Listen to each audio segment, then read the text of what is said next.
Hello, everyone, and peace of Christ to all of you. I hope my voice is coming good and clear from your side. Please let me know if you have any difficulty. Otherwise, we have to contact the customer service of Dr. Zakir Naik. And, you know, um yesterday there's a Abdul. He sent me a message on Facebook. He said to me, Christian Prince. Oh, hold on. Why I want to say to you what he said to me? What about I play it for you? That will be better for fun. Oh, I deleted. Sorry, I cannot play it for you. Yeah. Anyway, said Christian Prince, you are the one who is lying to Muslims. This guy is so upset because Muslims are leaving Islam watching my program. And you are running away from me. I do. I keep running away. I am here every day almost for 4, 5, 6 hours. Still the Muslims cannot find me and they cannot call me. But this Abdul, he want only to debate in Facebook because I think he heard that Facebook only is halal and Skype is haram. Anyway, what a bunch of kids.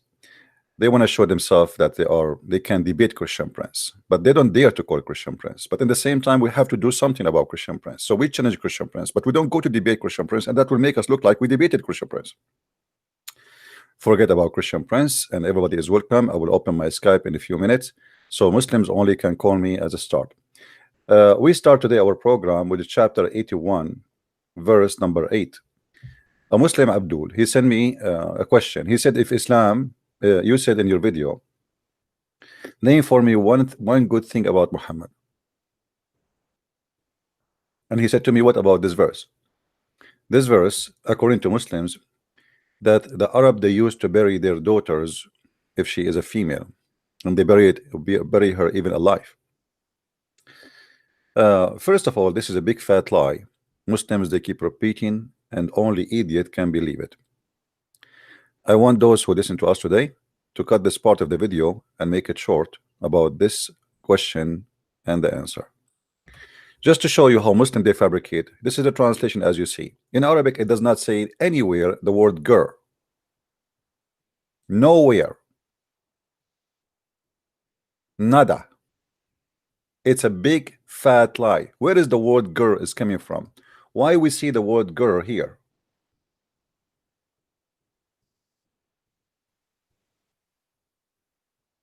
You will notice with me how they fabricate. Do you see the word before it here in the verse before it? And when the soul are buried. When the soul is buried. And then the word here is al-maw'uda. What is al-maw'uda? Su'ilat. Which one is the maw'uda? Is the soul. Maw'uda mean like the one which, you know, you bury it alive. And the maw'uda bury it alive because the soul is still alive. Muhammad, he believe, and the Muslim, they believe that even you will have a torture in the punishment of the grave, correct? You remember? And most of the torture is from the piss. Watch over your piss, my friend. So look how they corrupt the translation and even the meaning. The word here simply when the soul is buried, the soul which is alive. The word gur here does not exist. Period. When it's buried alive, is going to be asked. And this is why the soul is going to be asked. Otherwise, the one who was buried, you cannot talk to him, he's dead. So supposedly the soul is talking. And then he say, for what a crime she was killed. That's a lie. You see, qutilat is for the soul. Qutilat here is coming as a fame, yes, as a word, but the word which is a nafs. Now, how we can prove that this is the true interpretation? Let us go together. The Muslims, by the way, again, they are people who they are disconnected with their religion.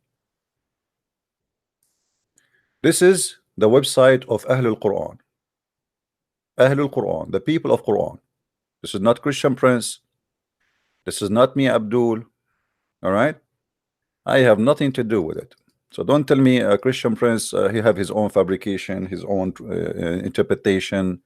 He gave us, don't play this stupid game. As you see, this is Ahlul Quran website. Ahlul Quran mean the people of the Quran. Very, very Quranic people.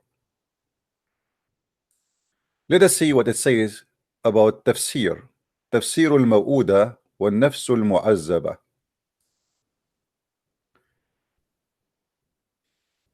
Tafsir. You know what? I'm going to use Google translation. Hold on.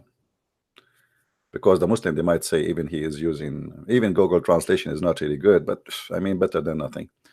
Give me a second. Let's open Google translation. Google translation.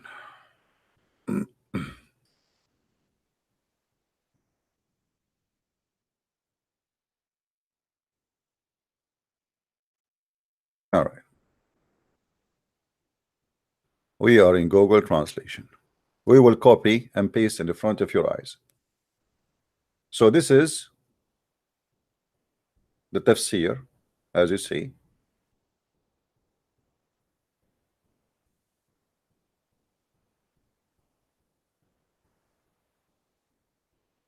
We'll take line by line, because sometimes if you go long, it go damage.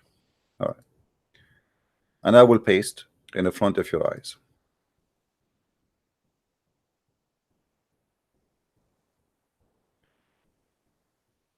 It translating to, I don't know what language now. Okay, hold on. Let us go to English. Where is the English? There we go. Interpretation for the tortured soul, not the infant. Do you see it? Do you see it? They are correcting the idiot. This is your Muslims. This is who? This is the Muslims correcting the Muslims, because there's two kinds of Muslims. There's Muslims who they are certified ignorant, and there's Muslims who they are PhD ignorant, and there's Muslims who they are beyond degrees in their ignorance. So this is the title confirming that this is not about an infant. Interpretation of torture the soul, or the tortured soul, not the infant. So what they say to you about it, it's a lie. We can read the whole story, but that will not really make any difference. But let us see. Let us continue.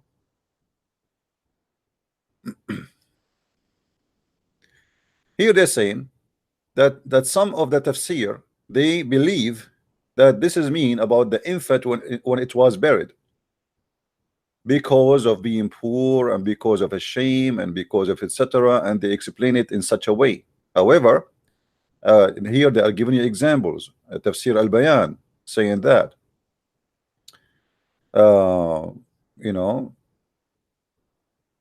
Tafsir al-Tabari, they are giving you example here, and then they say to you that there is another reading for the verse in the Quran, which it says when it is questioned and killed, which mean the maw'uda, which mean the one is buried. She, the soul itself is going to question why I was killed, and is going to ask the one who killed her why he killed her. Let us take this to Google translation and see what it says.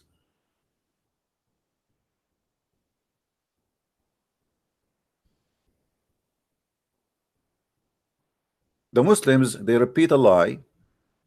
We have a lie, we repeat it over and over and over, and then we believe the lie, and that's it. I mean, that's it. What do you want more? Okay, we find the reading known as ask and ask,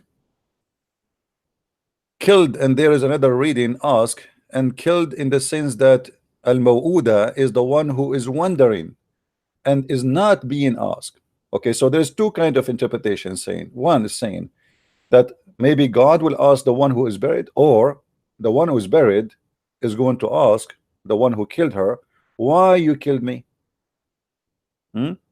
Why you killed me in that day? We continue.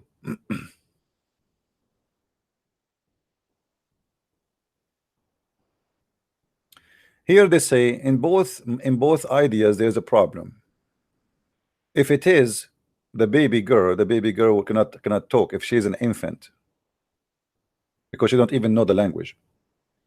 As Allah, He said in the chapter of Nahl, Wallahu akhrajakum min butuni ummahatikum la ta'lamuna shay'a.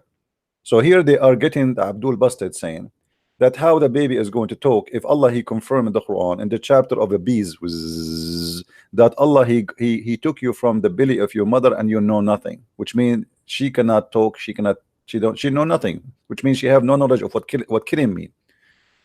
So how this would happen? And here they continue. This is scholar. ومن ثم فهي لن تسأل ولن تسأل طبقا لقوله تعالى سورة الأنبياء كما بدأنا.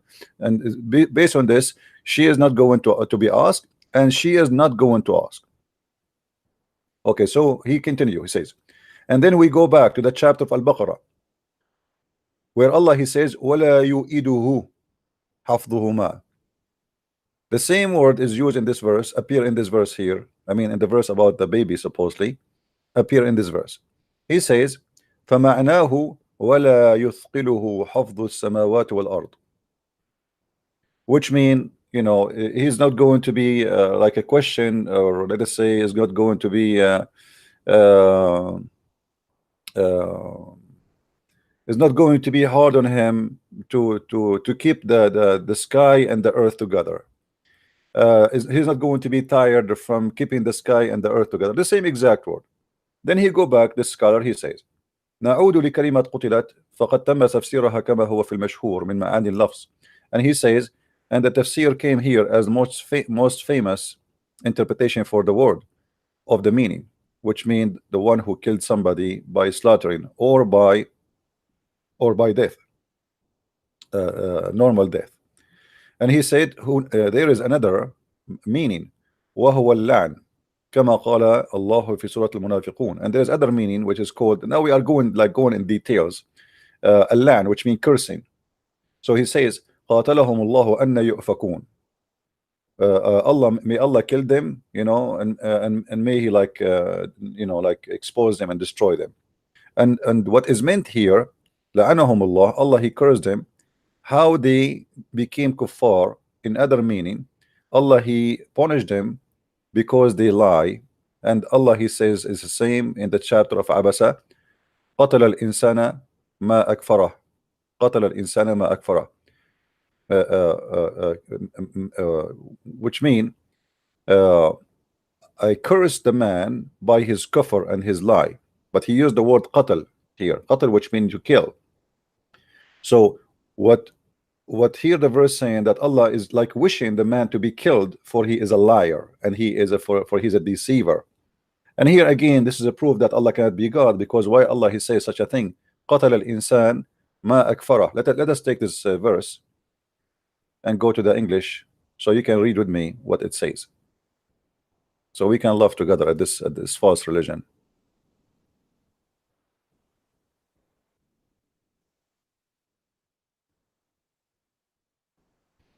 All right, see, perish the man, how thankless he is. Allah is asking his God to perish the man. Well, if he is God, I mean, what kind of wish that wish is? I mean, aren't you God? Perish him, let him go, you know. But it's a wish, it's a prayer. Again, Allah He pray. So Allah He's saying, perish the man, perish a man, you know, kill, like it's a wish to kill him, but he cannot do it. The rest of the verses. And anyway, as you see here, and then he says, وَمِن ثُمَّ, I'm going to copy this and post it in Google as it is, just to make it short and simple.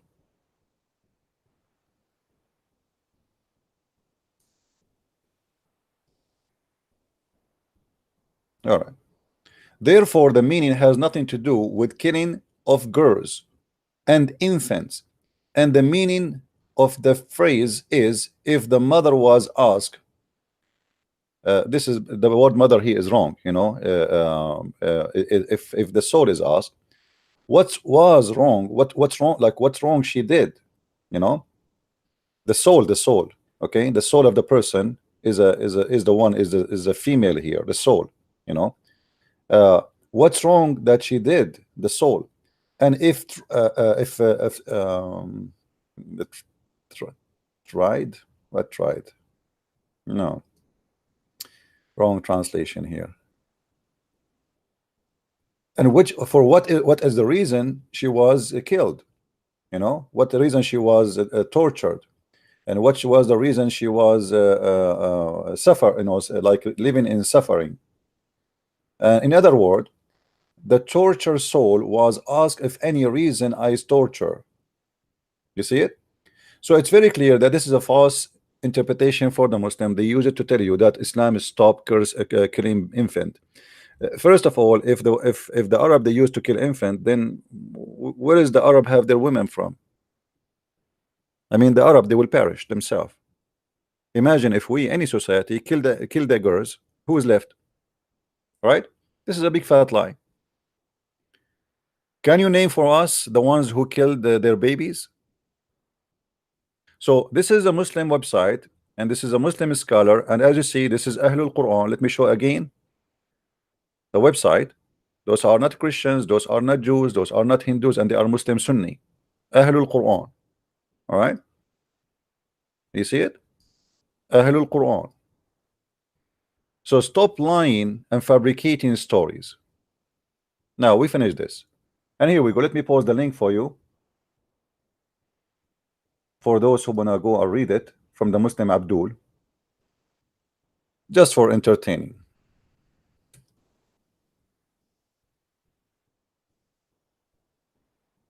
All right, I hope the link is coming from your side. Got it? Now we go to the second question. We have another Abdul asking me a question. Let me see the other Abdul.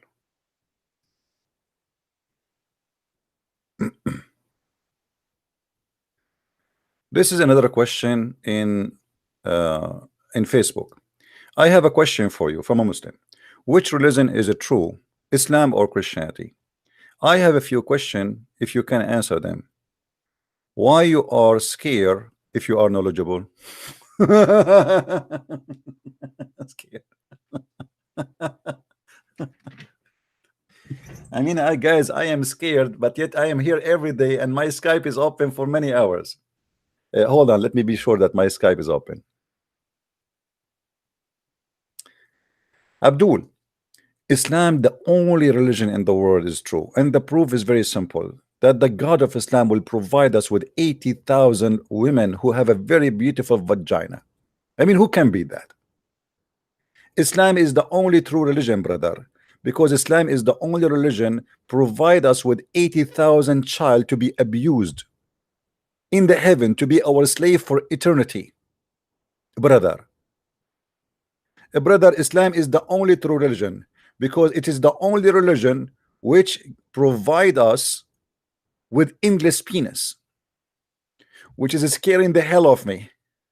Because imagine, I am here in USA and the penis is in China, and the Chinese, they take it and they cut it off and they put it in cans and sell it to the cats as dogs food, to the cats as dogs food. Remember, not to the dogs as dogs food. No, brother, I mean, who can beat this religion, brother? Wisdom, no fiction, no stupidity. And you are telling me how for sure Islam is the best religion in the world. Who can beat that? Who can beat a prophet who he said that if a woman have orgasm first, the baby will be a girl. If a man have orgasm first, the baby will be a boy. I mean, come on, we have to be realistic here. My Skype is open for those who they are interested to call me. From the Muslims only. Don't call me if you are a Christian. Don't call me if you are a Christian. All right, unless you are someone who want to leave Islam, which means still you are the Christian yet, or if you're someone left Islam, you want to tell us about what happened. So our topic today, if Muhammad is a madman. What do you think, guys? Is Muhammad a madman or he is a healthy man? Is Muhammad a person who can be considered someone he have a healthy mind, healthy spirit, blessed by God? You see, because by the way, uh, be careful when I say healthy man, not necessarily if you are not healthy, you are not blessed. No, no, no. That's what I'm saying. But when somebody claiming to be a prophet of God, willing to deceive hundreds of millions just for the sake of his own, that is kind of sickness. But this sickness will be punished. There's sickness, it's not your fault to be sick with it, even if you are crazy. God is about justice, right? But there's some kind of sickness where you will be punished for your lies and for your sickness, because this is sickness of your choice. And Muhammad, obviously he have sickness, he knew about it, and he chose to use his sickness to take over people. Now, who is the Muslim want to give us the first shot for today? Was Muhammad a madman or a smart man?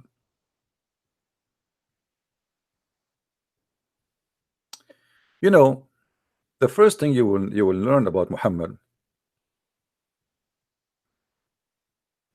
he hear voices, and the voices cannot be explained. If you go as an example, there's a very famous story about Muhammad in chapter of Al-Fatiha. Chapter of Al-Fatiha, which Muslims recite every day 5 times a day. 5 times a day. Muhammad, he received it during the time he was doing poo. Each time he go out, he hear a sound of somebody saying to him, "Oh Muhammad."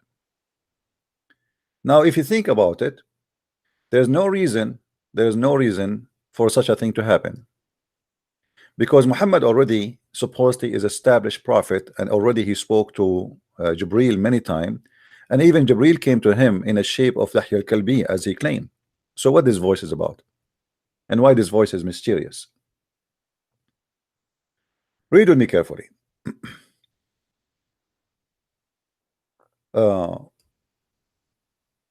And whenever who? Muhammad, whenever he heard, sorry, let's go back from here. The message of Allah, Allah bless him. This is, by the way, this is a false translation, doesn't say Allah bless him, it says Allah pray on him and salute him. Whenever he went out, used to hear someone calling him, "Oh Muhammad." Now, let me do it in the same way Muhammad Hijab.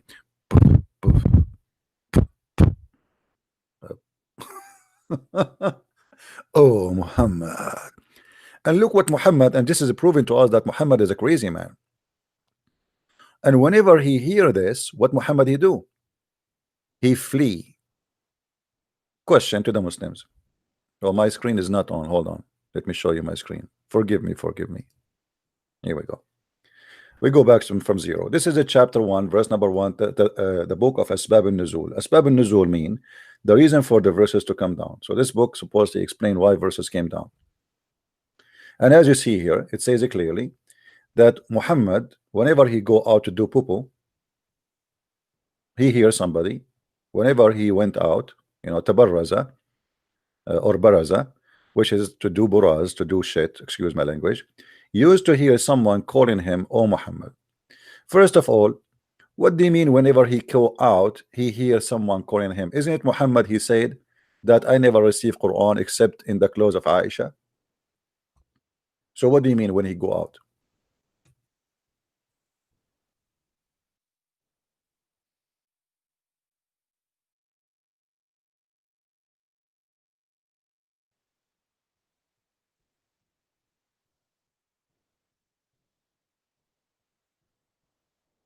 You see the word mirt? The Muslim, they say to us, lying to us, that the word here is not a clothing.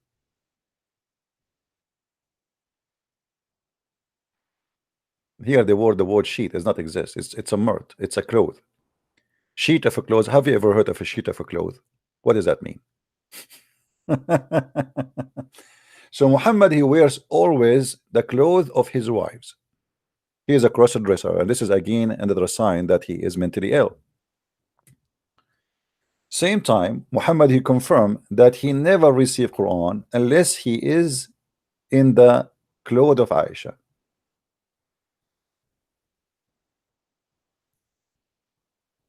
Let us see.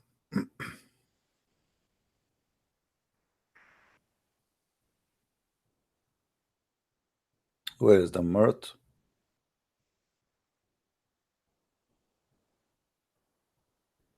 Here we go. No, hold on. Actually, here, this is a good reference here. When the Muslim, they say to you that Muhammad was not wearing the clothes of Aisha, read with me carefully here. Let's see the translation first.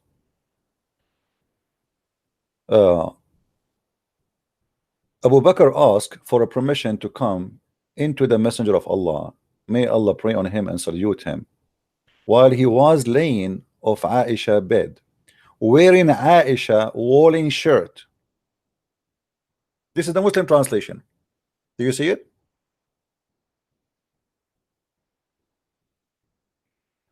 Now somebody might ask himself, how small Muhammad is to wear Aisha clothes.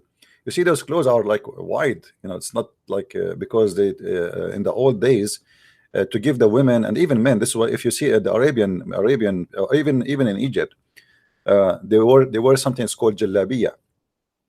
So it goes down and then it's really wide open. So when you walk, you can walk easy. You know, like because you are going to wear this long dress, but still you have to do all the work you want to do. You want to walk, you might run, you might etc. So this is a wide clothes. So Muhammad, clearly he is wearing the clothes of Aisha, and this is a clear sign that Muhammad have a mental issue. And here, let me give you the link, so Muslims will not say to you, "Oh, he's fabricating." Let us share the link. Anyone want the link? Who want the link? Who want the link? Who is the Muslim here wanna call us and tell us why Muhammad wearing Aisha clothes? Any Muslim?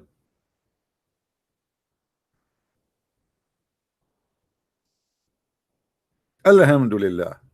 Takbir. The Prophet, the only Prophet who wear his wife's clothes is the Prophet, peace upon him. The cross-dresser Prophet.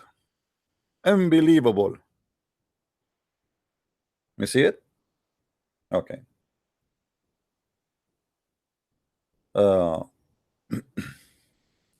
Yeah. Save the reference, please, because later you might ask me for it and say, Christian Prince, can you find it to me? And then I will say to you, why you did not save it? I'm not here to be your library. I have thousands of people ask me questions. So as you see, Muhammad always he wear his wife clothes. Same time, Mirtu Aisha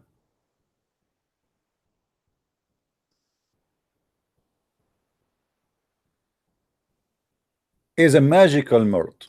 The cloth of Aisha is a magical cloth. Muhammad he claimed that he never received Quran except on the clothes of Aisha. Let me see if I can find the reference for you faster. Hold on.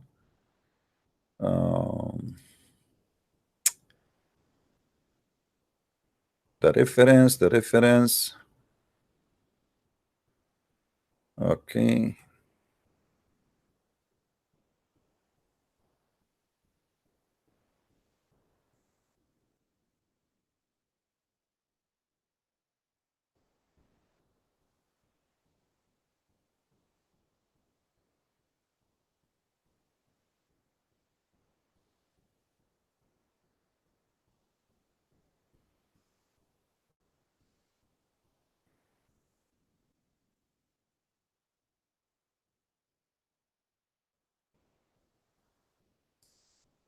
Here we go. We found the reference. That's good. Let us go back. All right. Muhammad he said, don't hurt me in Aisha, for I never received. Look at the Muslim Fast translation.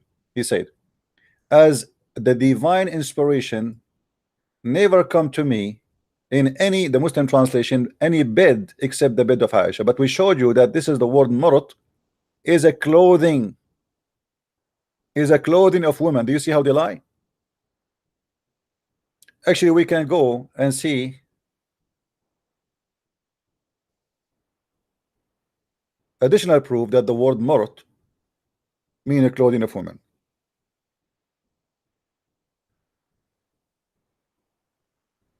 Let us see.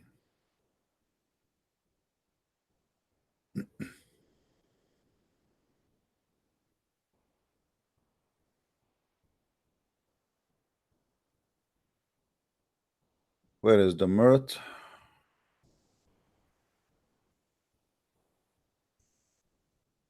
Here we go. The word marut in the tafsir here says that this is a kind of a cloth only for women. Only for women. وَلَا يَلْبِسُهُ إِلَّا النِّسَاء. Nobody wear it. Nobody wear it except women. Do you see Muslims? Nobody wear it except women. Period. So this is a proving that Muhammad, he is wearing his wife clothes. In the same time, if we go back into interpretation there, Muhammad, he said, or the story here saying that Muhammad, he received the chapter of Al-Fatiha while he is doing poo-poo. He hear a voice, he hear a sound saying, "Oh Muhammad." And by the way, me myself, I hear voices sometime, to be honest with you, but then I discovered that it was gas. Have nothing to do really with any Al-Fatiha or anything of that, you know. It was gas.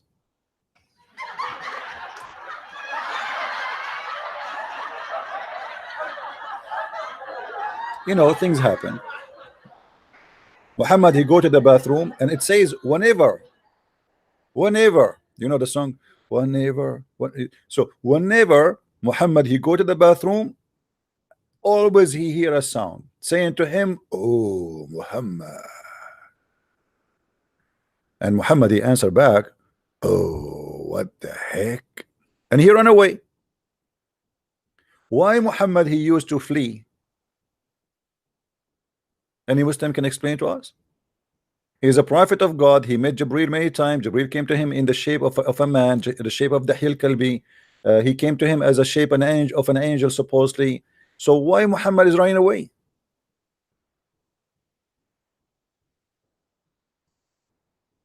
Who is a Muslim wanna call me in Skype? Why Muhammad is running away?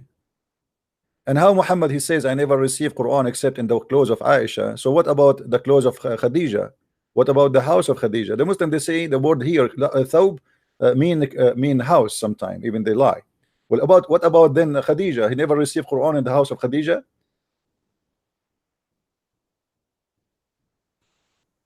So either Muhammad is a liar or Muhammad is a crazy man. You see, if we go in the Quran, if you go in the Quran, you will find the Arab saying to Muhammad, "You are a majnoon."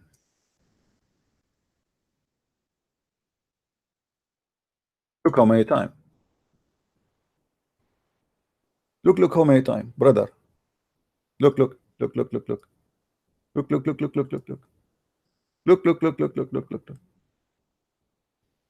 وقالوا يا أيها الذي نزل عليه الذكر إنك لمجنون. Translation, please, brother. And they said, "Oh, who you received message, you are insane." The Arab in the time of Muhammad, they said Muhammad is insane.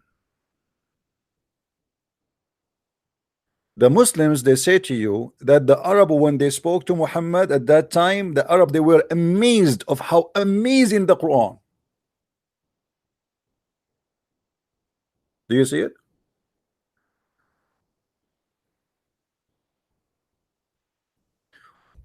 By the way, we are waiting for the Muslims to call us. And as you see, I'm running away from you.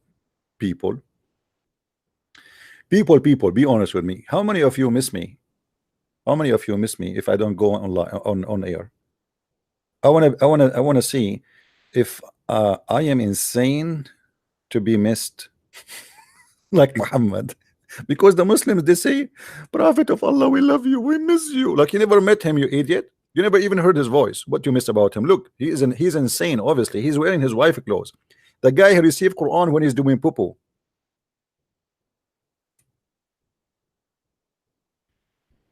All right, I got it. I got all of you. You miss me. Okay, I'm going to win the coming election, and I will become a prophet of Allah, and I will bring you better promises than Muhammad. I will. You see, Muhammad, he never mentioned 4K TV. I will promise you even 12K TV in the heaven, free internet, unlimited text messages, unlimited Netflix, unlimited movies. I mean, this is really will be heaven. But look at the heaven of Allah. He will give me a couch. What? What do you mean you will not give me a couch? God, he promised me a heaven, and the heaven have a couch. And then he described to me, or he says, I will be reclining in the couch. This is God. This is God. Huh. And I will be wearing a bracelet.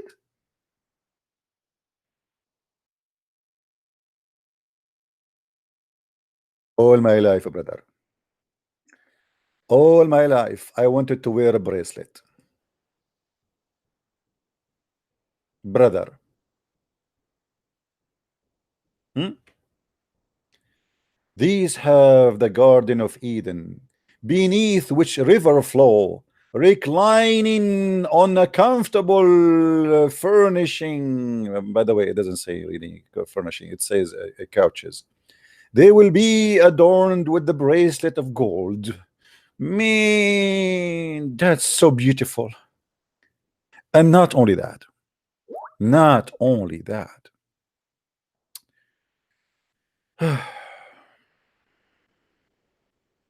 we are going to wear, all of us, all of us, all of us, we will wear a green uniform.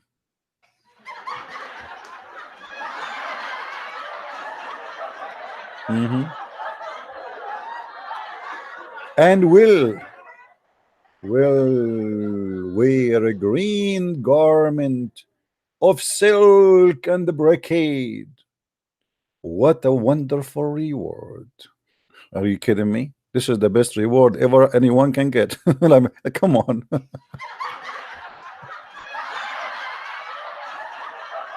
It is the dream. It is the dream of every person in the world. Actually, I heard that when George Bush, the father, he died, before he died, he said, I'm going to go to heaven. Poor George Bush, you are not going to go to the heaven of Muhammad. Otherwise, you will get a couch and you will get a green garment. I mean, I feel sorry for you.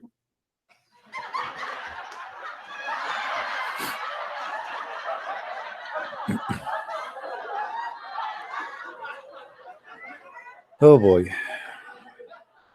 And you are telling me Muhammad is not a crazy man. What kind of a man he promised such a promises unless he is a mental? This guy, obviously, he is trying to seduce the Arab, who they are, you know, savage, who never have a couch. They never wear silk clothes.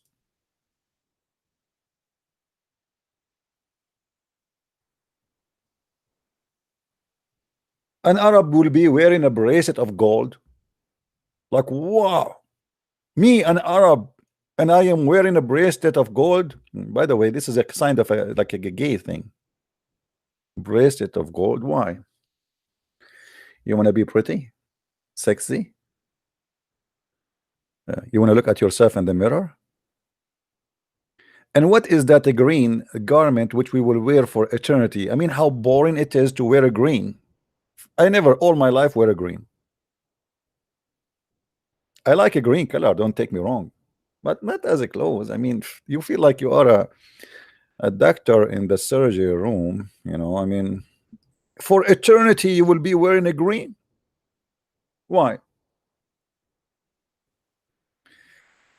Additional proof that Muhammad is mentally ill.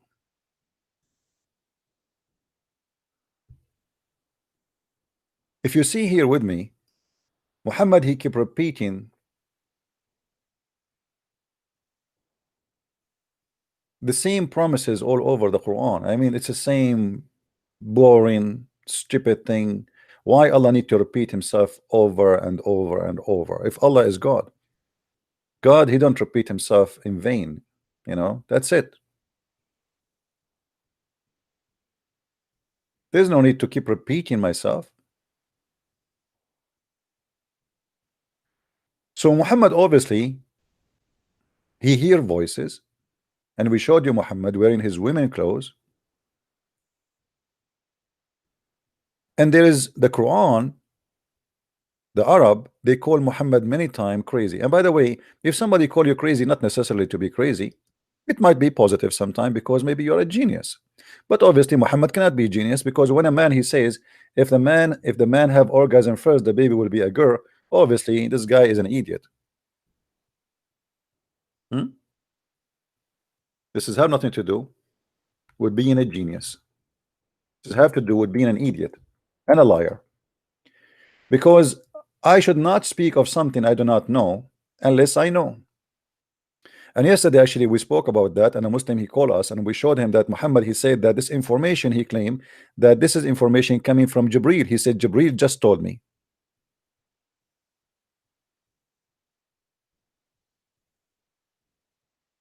Jibreel, he just told me.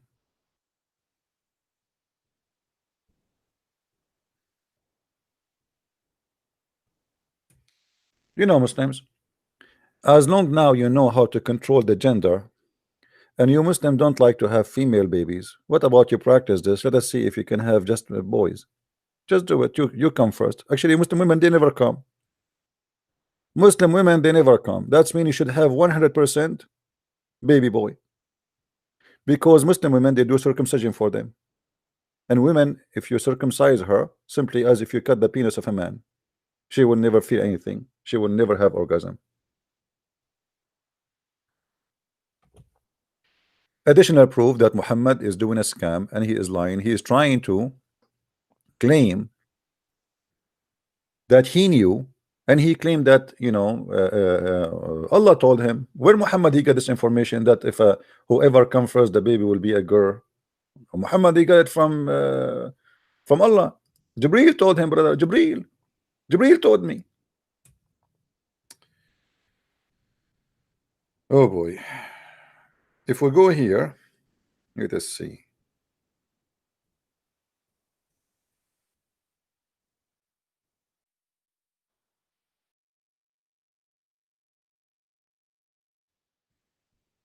You remember the Jewish guy, he came to Muhammad, he said to him, I want to ask you three things nobody knows unless he is a prophet.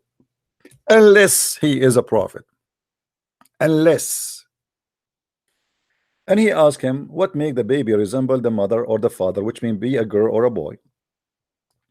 Muhammad, he answered him, he said, just now Jibreel has informed me about that. Wow. Okay, brother, what Jibreel he informed you? Let us call Zakir Naik and ask him what was going on here. Taradan, taradan. Taradan, taradan. Taradan, taradan. Brother Zakir Naik, first of all, Christian Prince, I told you 100 times, don't call me when I am having sex with my wife. You are doing sexual harassment and you are abusing me. I'm going to report you to the FBI. Brother, I just have a question about what the prophet he said here. Can you please just ask us, like inform us, because you are the only true scholar in the world, brother. Okay, what is the question? A guy, he asked the prophet, what make the baby resemble the father or the mother? And the prophet, he said, just now Jibreel informed me. Can you explain? Brother Sitter, the prophet, he have a special antenna. As example, today you have a cell phone. Somebody takes you a message and he live in China, and you leave the message right away after 1 second. So if a person, he can receive a message like this, what about Allah? So Allah, he sent him a text message. Most likely it's a voice message in his brain. He said to him inside the brain, This is that info that told me. Thank you very much. But isn't it the Quran says that the angels take them 1,000 years to go to up to heaven, which means the same to go down to earth? How the answer, the question just given to him, and now he's receiving the answer? How is that happening? Brother Tedder, listen carefully.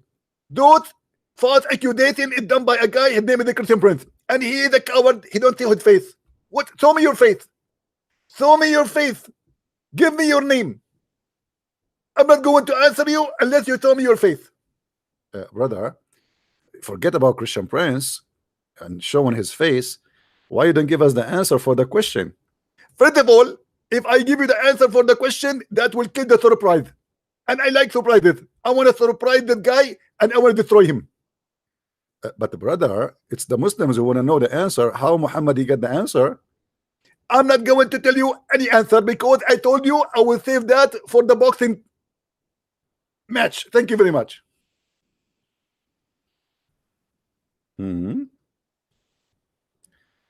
Show us your face. This is the answer. And this is a prophet of God. And this is God. Who is the Muslim wanna kill me? By his questions.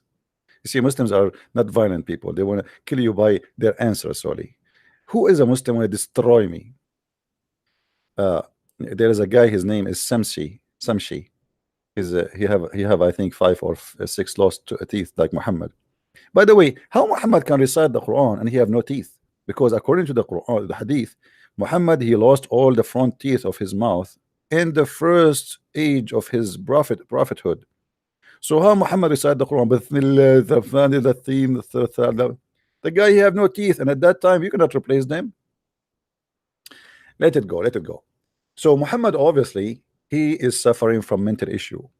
When a man he claimed that Jibreel told him that if the women have orgasm first, the baby will be a girl, and when the man have orgasm first, the baby will be a girl. He is claiming that he is receiving that from God, and that cannot be from God. So it's going to be from who? Either you as a Muslim, you have to admit that Muhammad is suffering from mental issues, or Muhammad is a false prophet. Choose one. Choose one.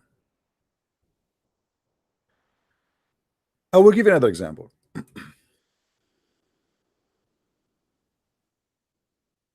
When Muhammad first time he saw supposedly an angel.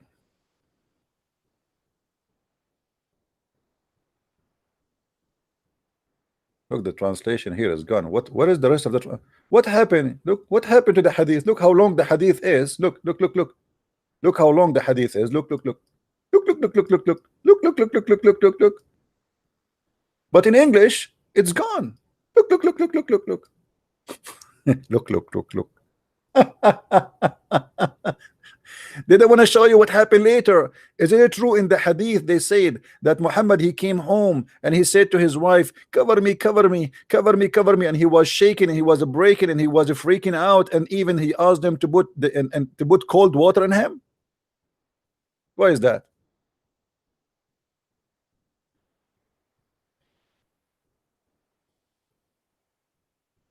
They try to hide it in different place, but we find it here. I asked Abu Salama what was revealed as first of the Quran. He said the Shrod one. I said, oh, recite Shrod one, Al-Mudathir. You see here, by the way, the Muslims are not sure which one is the first verse came in the Quran. Why? Because Muhammad obviously is a madman. He reported many stories. So why here they are saying the shrouded one is the first verse Muhammad received? And actually it makes sense, by the way, that this is the first one, because Ya ayyuhal mudaththir, simply Allah saying to him, let me show you the verse.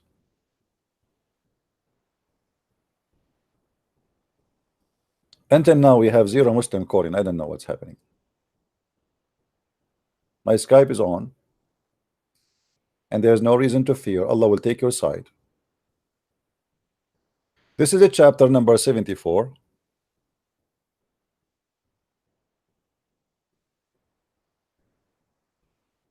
Chapter 74, as you see, and this is verse number 1. It says, "Oh, the one who is like, you know, in such a situation, you are shaking, breaking, covering yourself, whatever you want to call it, arise and warn, and magnify your Lord, and purify your clothes." Why? Because Muhammad, and abandon the abomination, what is the idol. Actually, the rajas here is the idol. So obviously Muhammad, he was an idol worshipper. You see verse number 5, it says abandon, but they don't translate correctly. Here the translation should be the idols, or rajas is the idols, and the idols stay away from it. So this is supposedly what should be the first one. But if you go in the book of you ask Muslims, what is the first one Muhammad he received, they will say to you the chapter what is called read in the name of your Lord. So which one? Weird. Muhammad, he mentioned in that story that an angel came to him and he squeezed him 3 times and he said to him, read. But in this story here, in this hadith, we see that the first one Muhammad he received, it was chapter 74. So what happened? What happened is very simple to explain. Muhammad, he reported many stories and they are not consistent.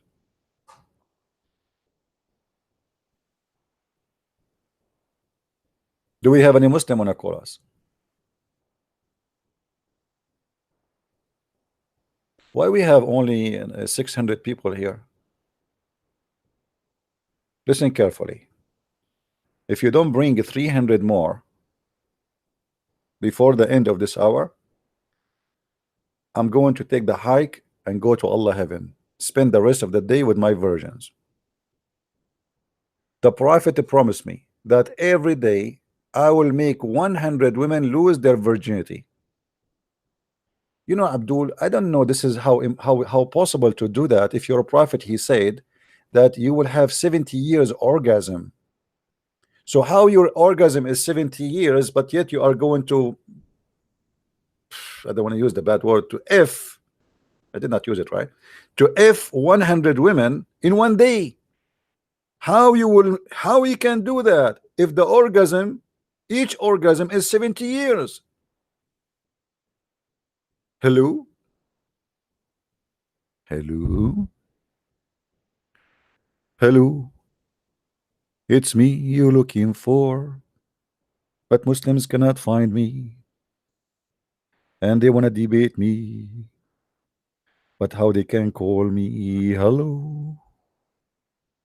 Man, the Pakistani guy in Facebook, he told his followers, Christian Prince, I challenge Christian Prince to debate me, but they send me someone else.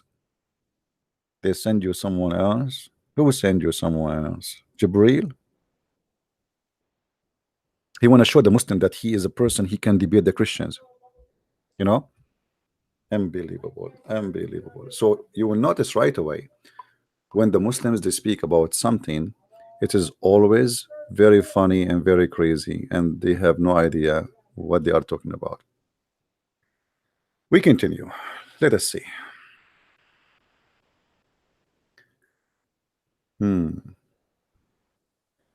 You will notice here Muhammad saying the following: I stayed in the month of Hira, in the cave of Hira. Hira is a cave supposedly. For 1 month. For 1 month. Muhammad, he stayed in the cave for 1 month. What does that mean? He decided to leave the whole world. He became a monk. And when my stay was completed, I came down and I went to the heart of the valley. Somebody called me loud. I looked in front of me, behind me, on the right of my side, on my left. Like what? Who? Huh? Where? What? Who? What? Where? You see, look, look, look, look. Read with me carefully, Abdul. When I arrived, I came down, I went to the heart of the valley. Somebody called me loud. I looked in front of me, behind me, on the right of my side, on the left, on my left, but I did not see anybody. I was again called, and I looked about, but I saw nothing. I was called again. Like, hold on, hold on, hold on. How many called now? How many guys? How many times already? How many times Muhammad have been called? Just to show you another sign of the madness. Based on this, Muhammad was called how many times? Let us see. Notice with me. When I was coming down from the valley, someone from the cloud called me. Oh, sorry, someone called me loud. So this is the first time. Okay. I look behind, my right, in the front and left, nobody. And then I was called again. That is the second time. And then I was called again 3 times. Why? Why everything happened to Muhammad 3 times?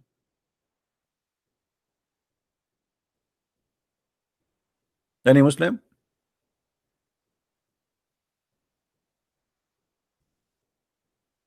What is the point of a 3 times?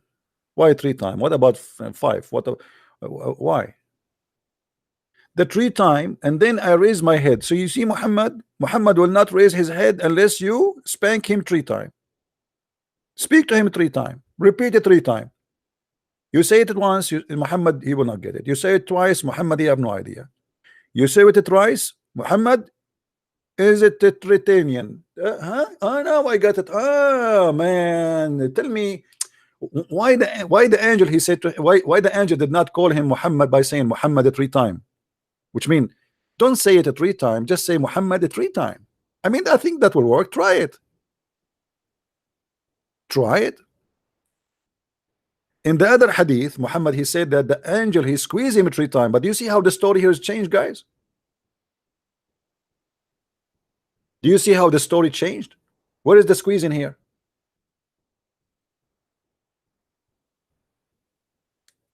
People, are you listening?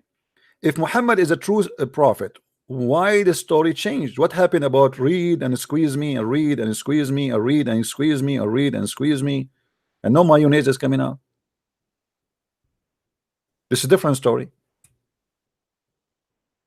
That story, the angel came to him in the cave and he squeezed him 3 times, and he said to him, read. In this story, there's no reading. There's a guy, he's saying to him, oh Muhammad. And Muhammad, he could not see who is the one who's calling, you know.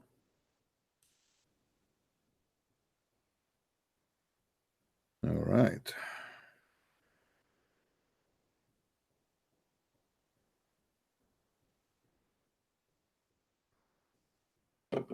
Obviously, he's a liar. He can't repeat the same story twice. Right?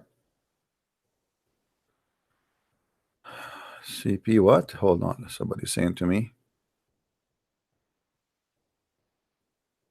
Read the hadith on this, please. What does that mean? Guys, speak to me in English, please, brother. Anyway, so Muhammad, he was called 3 times, and then I was called again and raised my head, and there on the throne upon the atmosphere, he hold on. Did Muhammad just say that he saw someone upon the throne? Who is the one upon the throne? Look at this. Jibreel. What? Jibreel is upon the throne?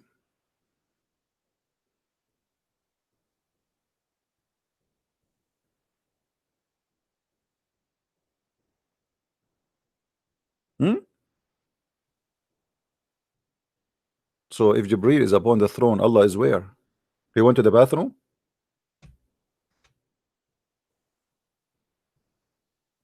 Allah on vacation?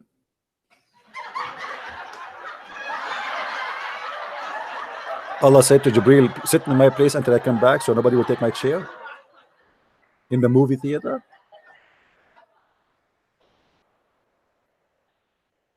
How Muhammad, he is claiming that the one he saw, it is Jibril, and he is above the throne.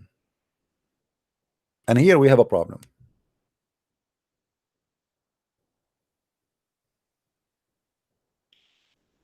The cave of Hara is just very close in Mecca. Actually, it's like walking distance in the town. Actually, today is like almost is inside the city zone. How somebody is in the throne of heaven and he appear, but nobody saw him except Muhammad?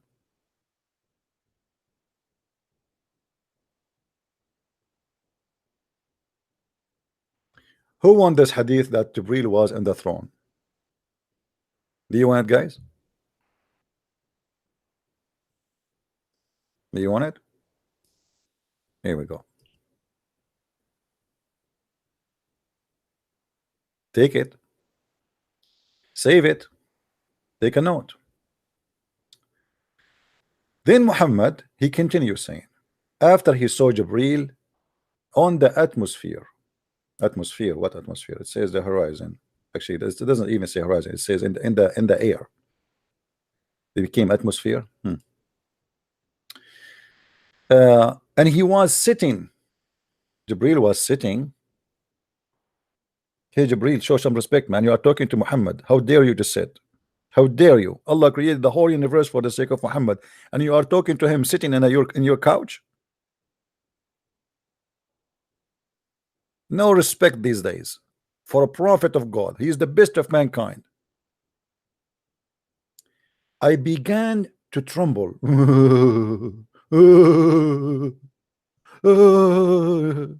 on account of fear. Hold on. I mean, why the angel called him, and what he called you? What he said? What happened? He called you. What he said? Tadadun. What do you mean he called me? There is something stupid in the story. If an angel who is look like he's God because he's sitting in the throne, he said something to me, shouldn't I report what he said to me? No, he called me.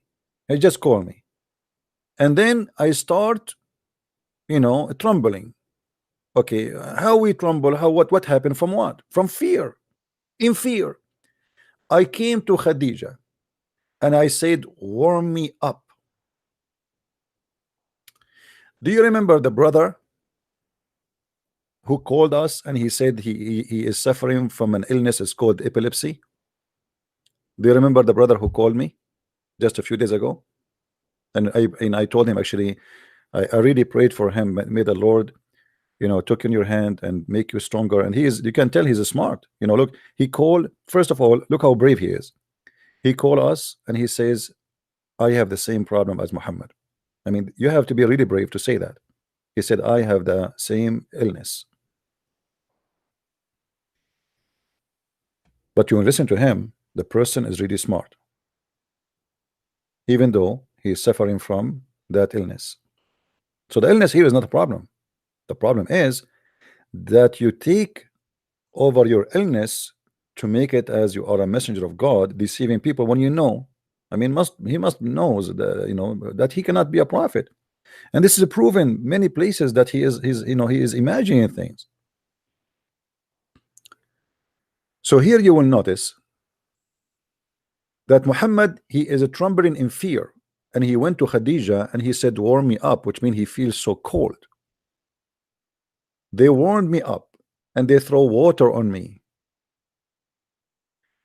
and Allah, the gracious or the glorious, sent down this.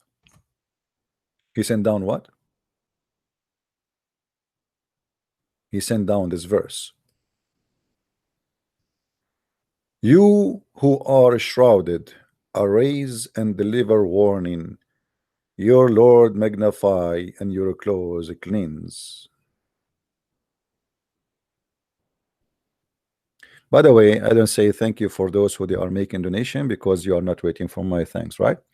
And at the same time, we concentrate on the topic, but for sure we are grateful for those who help us in our mission. So here the story is very clear that Muhammad, he hear voices and nobody hear the voices except him. Nobody see the angel except him. Muhammad, he says stupid things and nobody say those stupid things except him. Muhammad accused to be crazy. And again, this is not the only reason to believe he's a crazy, but as you say, there's many things. Muhammad wearing his wife clothes. Muhammad claimed that he never received Quran except in his wife clothes. All of those things bring us to one place, that Muhammad, he have a mental illness.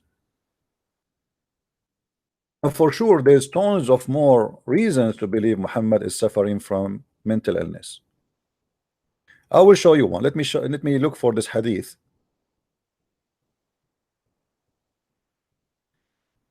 Where you will see a clear sign of defect. Oh, here we go. This is the book of Sahih Muslim. The merits of the companions. All right.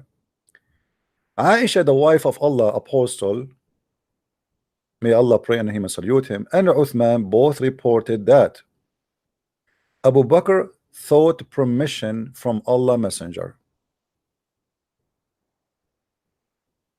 for entrance to his apartment. At that time they have apartment. I mean, look at the funny translation. I mean, look at this funny translation. At that time they have an apartment. Yeah. It was a studio apartment, brother. As he had been laying on his bed, and look at the first translation here, covered with the bed sheet of Aisha. He was wearing his wife Aisha clothes. He gave a permission to Abu Bakr in that very state.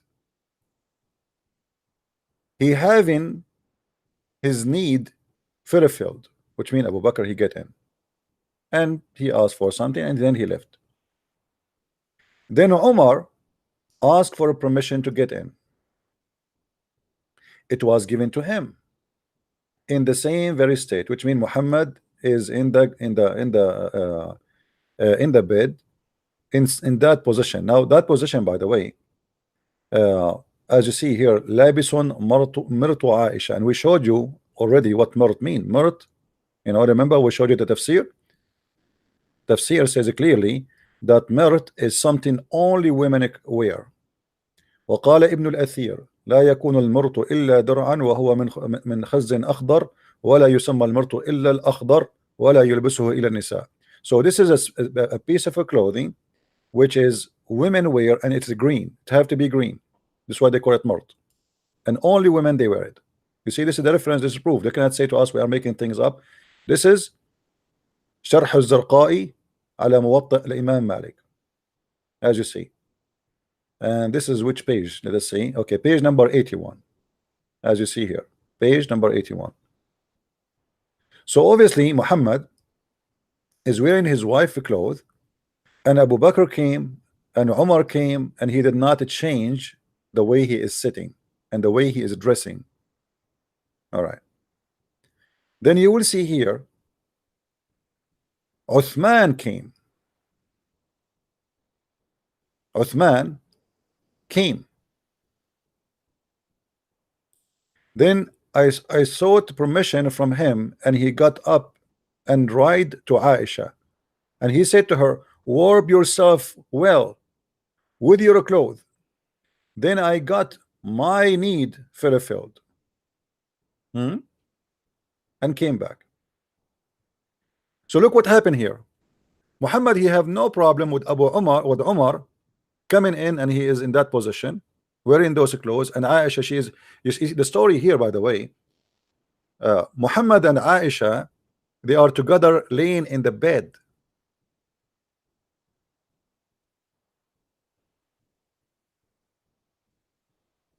And they are in a certain position, which is like, you know, normally you do only when you are like with some, you know, family. I mean, you don't care. I'm not saying they are having sex, no, but like you don't, it's not embarrassing to sit in the front of somebody if he is a family member. You know what I mean? But look what happened. Abu Bakr came, Muhammad did not change. Umar came, Muhammad did not change. Uthman came, he right away he asked his wife to cover herself, which means his wife, she is uncovering herself, she is exposing her body. Not only him, Aisha herself, she is exposed. Now Abu Bakr is the father of Aisha, says no problem, this is his daughter. But Umar is a stranger. When Uthman he came, suddenly Muhammad, before Uthman entered, he said, warp yourself, cover yourself, cover yourself. And he himself, he changed his clothing. And look what he said. Umar he came and he asked for permission, he got in and he left. Sorry, Uthman. And then Aisha, she said, Allah Messenger, why is it that I did not see you feeling any you know, like shame or embarrassing in the case of dressing properly in the presence of Abu Bakr and the presence of Umar, as you showed in the case of Uthman? Thereupon Allah Messenger said, verily Uthman is a person who is a very modest, and I was afraid that if I permitted him to enter in this very state, he would not inform me of his needs. What does that mean? That means Muhammad was naked. What do you mean modest? Muhammad and Aisha, both they were naked. Because remember, Muhammad, he said to Aisha, warp yourself up. Warp, you see it? Warp yourself up with your clothes. So Aisha, her body was exposed, and Muhammad's body was exposed. And Abu Bakr came, Muhammad don't care. Umar care, he don't care. Uthman he come, and then suddenly Muhammad, he is asking his wife to cover herself. Actually, the translation you see in front of you is not really is not accurate. In different hadith it says that Uthman is a person, angels are shy from him. Let me show you the hadith. Let me find it.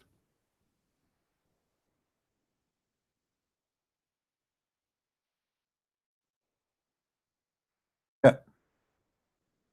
This is the same story. And here the story is more telling, more details, which is very shameful. Read with me carefully.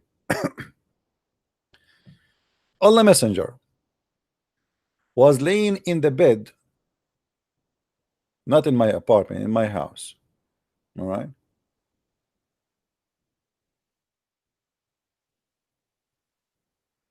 And his thigh was uncovered.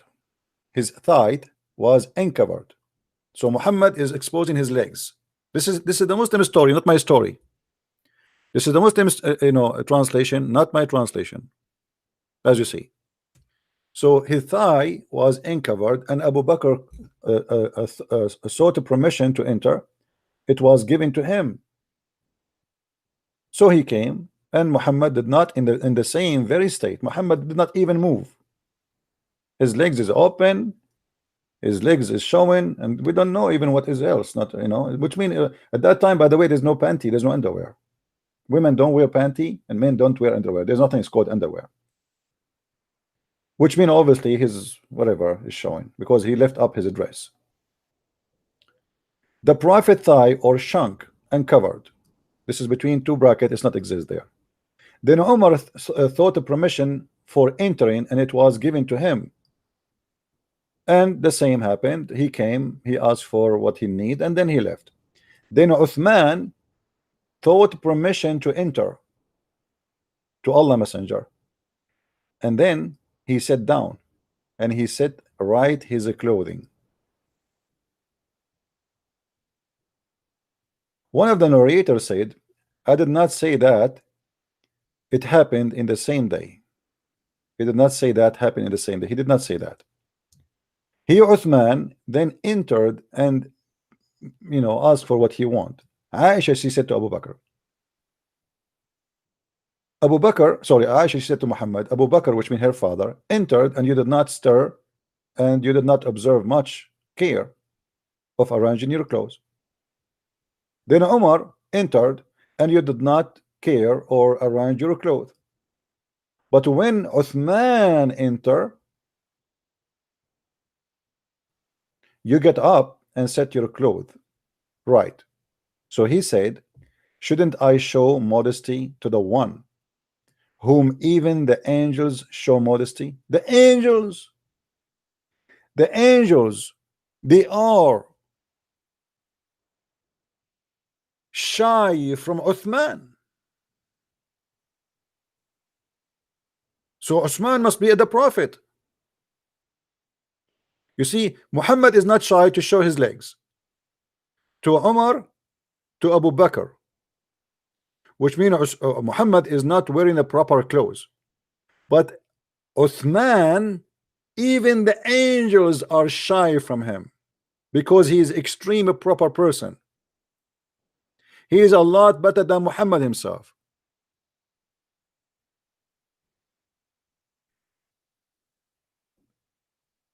How that can be true?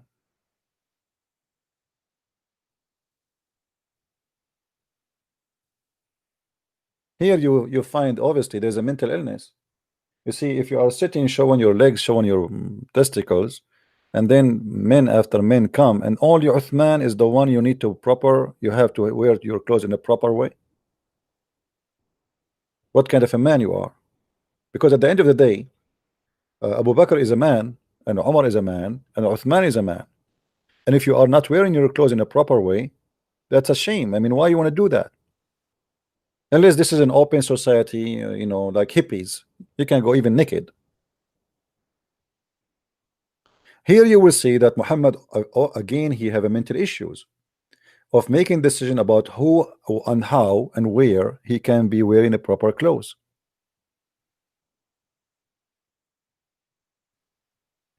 We continue. Who won the hadith? Who won the hadith? Who is Abdul won the hadith? Here we go. Because they might say to you, this is weak. By the way, this is not weak. This is strong. Very strong. Very strong hadith, brother. All right.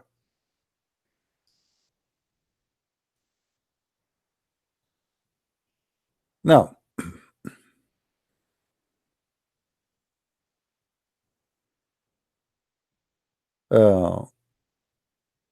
one of the things sick people they have, that he think he is the greatest.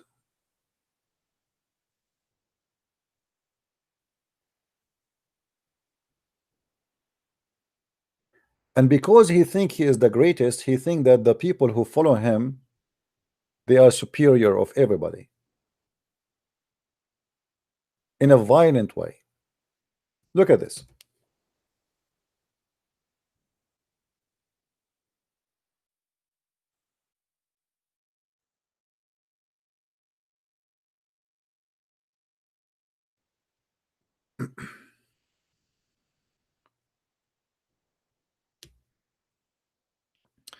Abu Huraira here is reporting supposedly what he heard from his prophet, because Abu Huraira have no authority except to report what Muhammad said. You are the best of people. Quran. This is Quran now. Chapter 3, verse 110. Muhammad, he told the people who they follow him, only the people who follow him, you are the best people ever raised up for mankind. And here the Muslim, they say to you, between two brackets, the benefit of mankind. Focus with me with the benefit. When you see this word between two brackets, you say, wow, I mean, this is good. This is positive anyway. They think they are the best, but for the benefit. Look, let them do the benefit. And then he explained to us what is the benefit for mankind. He says the best of for mankind are those who bring them with the chain around their necks till they embrace Islam. So Muhammad, because of his madness, he believed that the best he can do to mankind is to go and capture you and enslave you and bring you like a dog or a mule or a donkey or a cow and put a chain around your neck And that is the benefit Muslims they can do to mankind. And this is what we see around us. If you don't believe me, go and read the news today. How many people get killed today, just today, in the last 24 hours in the name of Allah? How many?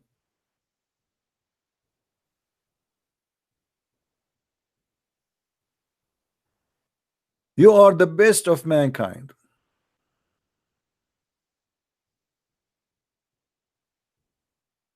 And not only that, you know, you remember the verse where Muhammad hijab, he said that the Allah, he pray for Muhammad. Allah don't pray on Muhammad. Muhammad here, he put himself the center of the universe.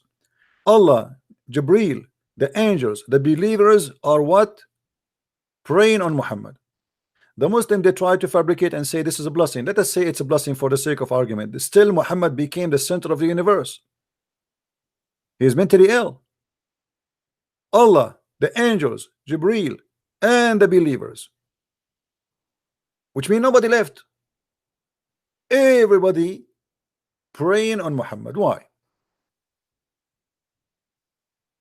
Allah, he has nothing to do except Muhammad, obviously.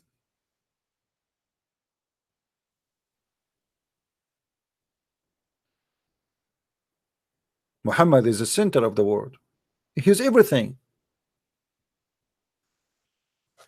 Even Muhammad, he told his followers, let me show you some reference.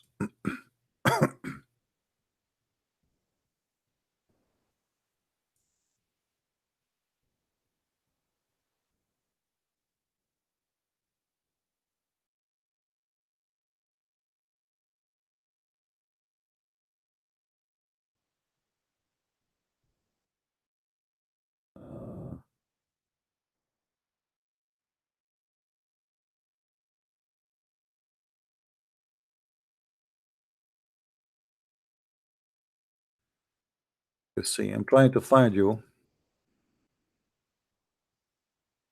See, always I like to find Muslim website, not anything else.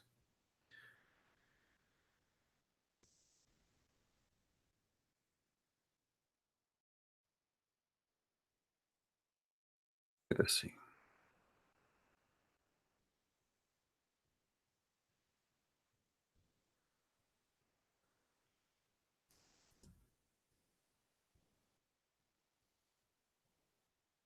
Okay.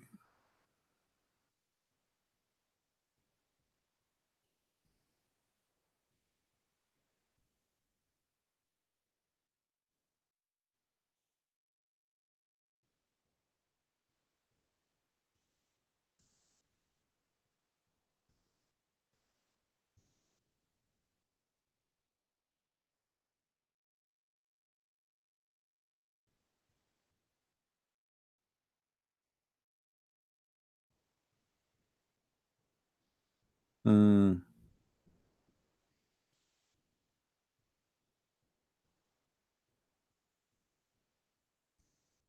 trying to find it. I'm having difficulty. I want to find it in English for you, not in Arabic.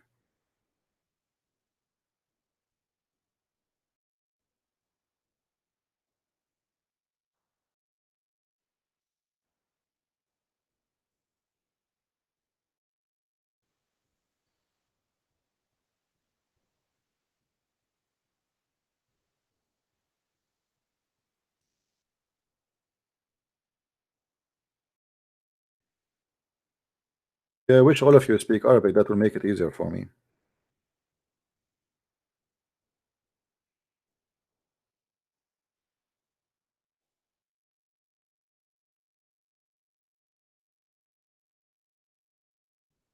Okay.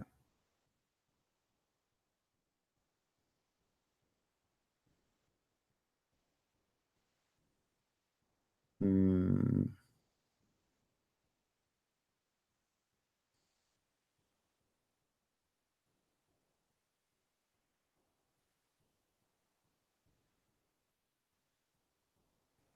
Okay, I found something in English, but it's not the one really I want, but let's use it. What we can do.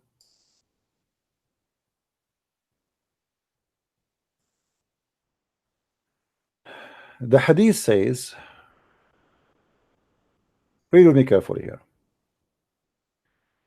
include ahkam, blah blah blah blah blah blah blah blah blah. Okay. When Adam when Adam sinned, when Adam he did sin, he said, "Oh Allah, I ask for your forgiveness for the sake of Muhammad."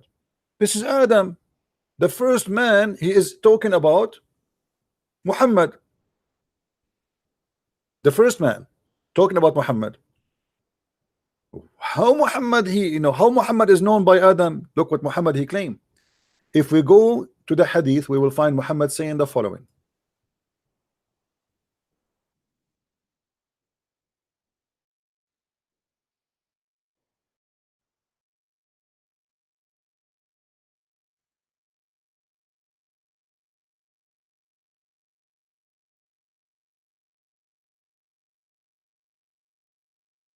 Let us see. Here we go. Look at this, guys. Somebody asked Muhammad. This is at-Tirmidhi. This is Sahih.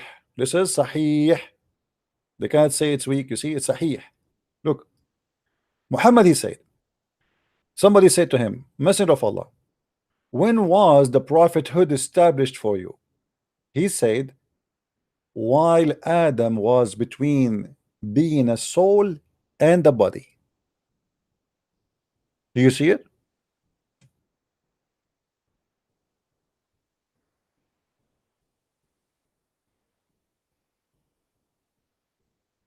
Do you see it? Muhammad became a prophet before even Adam is finished.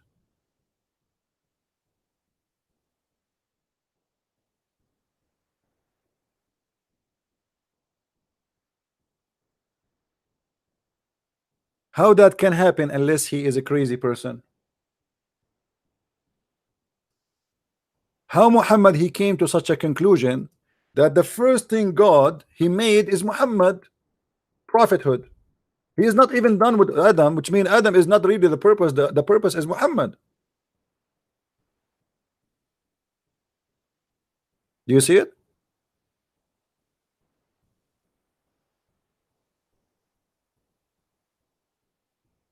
Until now we have zero call, by the way, from Muslim Abdul. Nobody, no Abdul is going to call us. I don't know why. They are in strike. Where is the Abdul?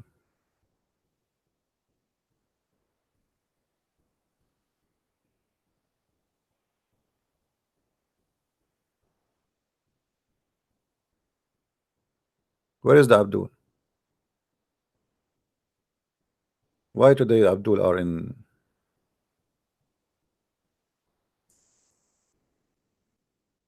Hello? Where is the ones want to debate me, want to prove me wrong? You know, what happened?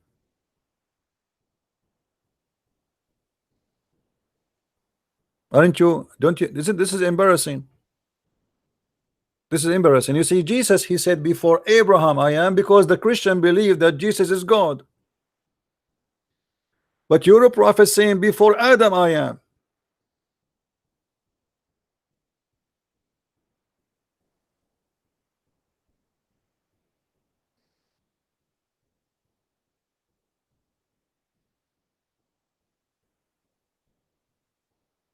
Don't you see it?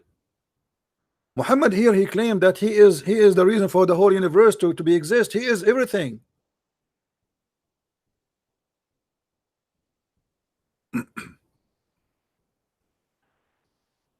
Do we need more proof to prove that Muhammad is a crazy man? By the way, I can give you proofs from now until next century. Muhammad, he don't give a proofs. Muhammad, he give poo-poo. Everything he say is a poo-poo. Let me show you how Muhammad he claimed the madness of Muhammad. Muhammad in the grave, but yet he is alive. And Allah and the angels will bring the prayer of the Muslims to him so he can review it. You believe it? Let me find a hadith.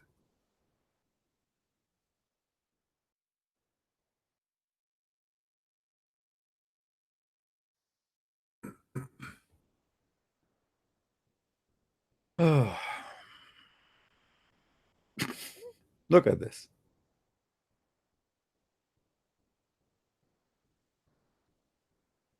I mean, this hadith is all over. I don't know which one I will show you, but all of them the same garbage.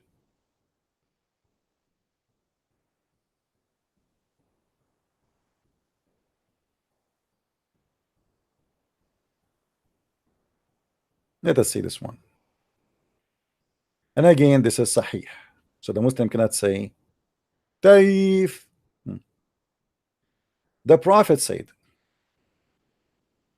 among the most excellent of your days is a Friday. So invoke many blessings on me. This is the Muslim translation, by the way. Okay? Invoke many blessings on me. But the fact in Arabic it says, فَأَكْثِرُوا مِنَ الصَّلَاةِ عَلَيَّ مِنَ الصَّلَاةِ. Salat. You see the word salat? It's not a prayer. It's not. It's not prayer. It's not a blessing. But here, and it's not a blessing. It's not a prayer in the translation. Okay. But hold on. So in Friday, do a lot more prayer on me. Let us go with the word of blessing. Let us say it's blessing. Invoke many blessing on me on that day. Okay, hold on.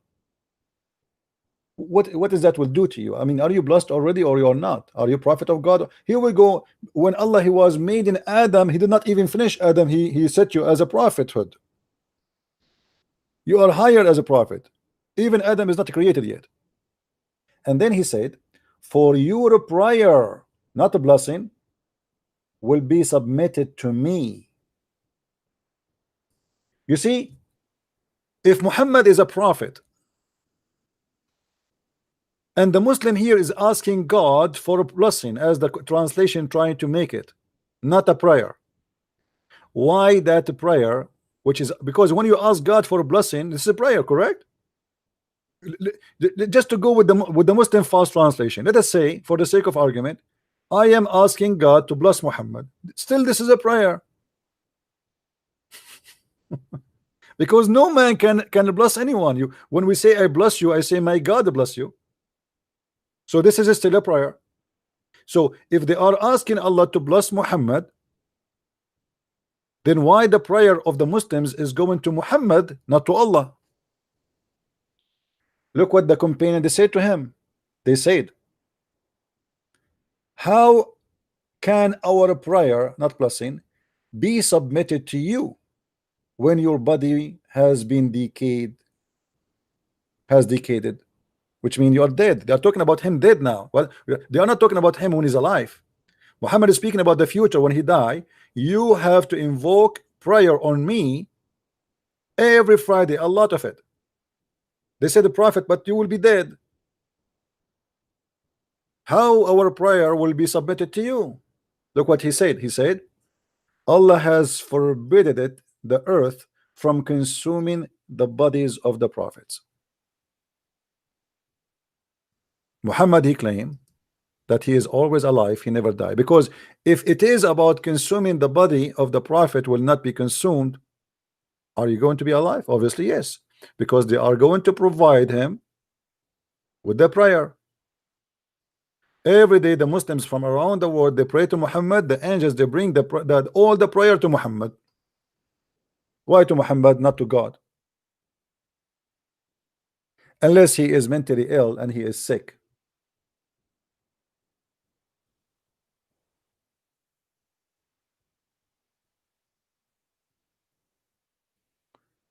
Do we have any Muslim? Where is the Muslim today? What happened?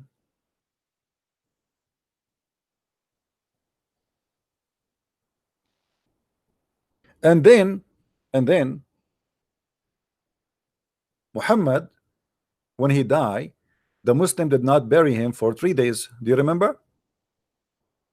When Muhammad he died, because of this, the Muslim did not bury him for 3 days. And what happened to Muhammad? Because they believed him. He told them that my body will not be consumed, will not be decayed, and will not be destroyed. What happened? Muhammad Billy started farting. Muhammad became. If we go right now,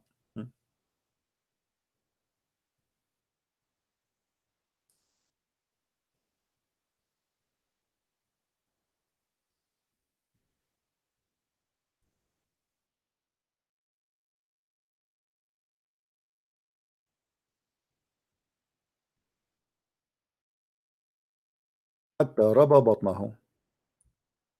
until his belly became fat and big. Read with me, Abdul. Inna Rasulullah Salam, Allah pray on him and salute him, لما مات لم يدفن, when he died he was not buried. حتى ربى بطنه ونثنت خنصراه, until his belly became so big, which means raba, like grow up, you know, like became like a pregnant woman. And this is gas. And by the way, the dead man or dead women, if you don't bury them after a while, the body will start producing gas, a lot of gas. I mean, really, literally scary. Actually, there's a movie you can like to just to understand. There's a guy who he was isolated in an island, and then he found a dead body, and because he's losing his mind, so he was sitting the dead man in front of him just to talk to him, and then the dead man start farting, you know, like start moving, farting, you know, gas is coming like crazy. And this is exactly what we are talking about. So Muhammad, his belly became so big and the gas start coming out, and it says when thanat khunsurah, which mean his, you know, his little fingers, you know, they shrink, you know, when the dead man he shrink, like, you know, they shrink, they collapse. And they say, and here it says, in al-Madina ardun shadidatul har, the city of al-Madina is very hot, and the prophet he passed away in the day of Monday, and he was left until the evening of Wednesday.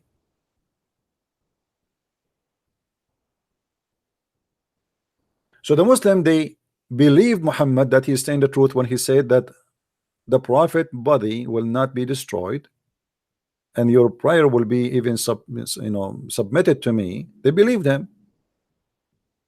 But then here they notice that Muhammad is a scam.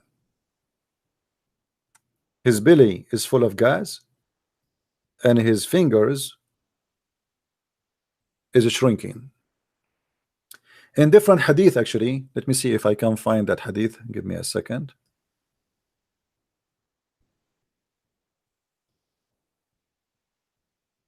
This is why, by the way, like, you know, when you read my books is a treasure of information which you cannot find by yourself. And this is the purpose of my book or books. Let us see.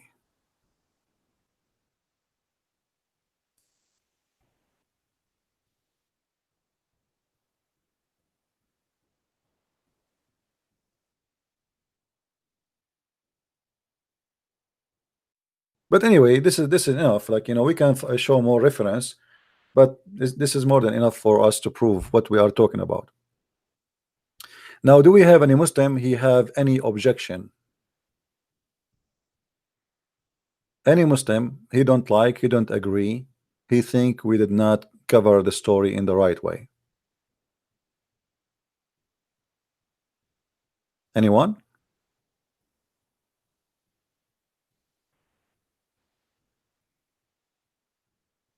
Mayday.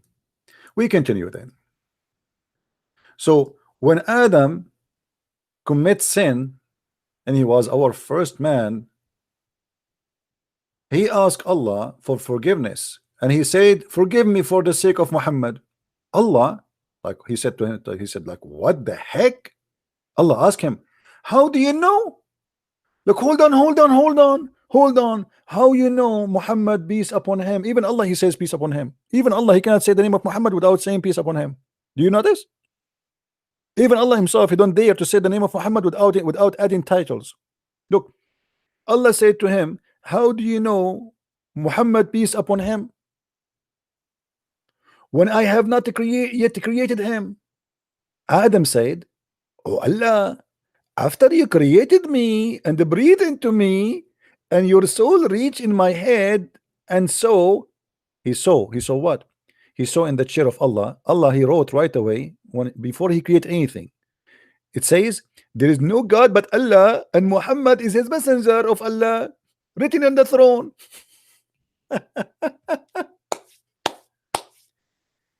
Before Allah created anything, Allah is writing his name and the name of Muhammad in the throne.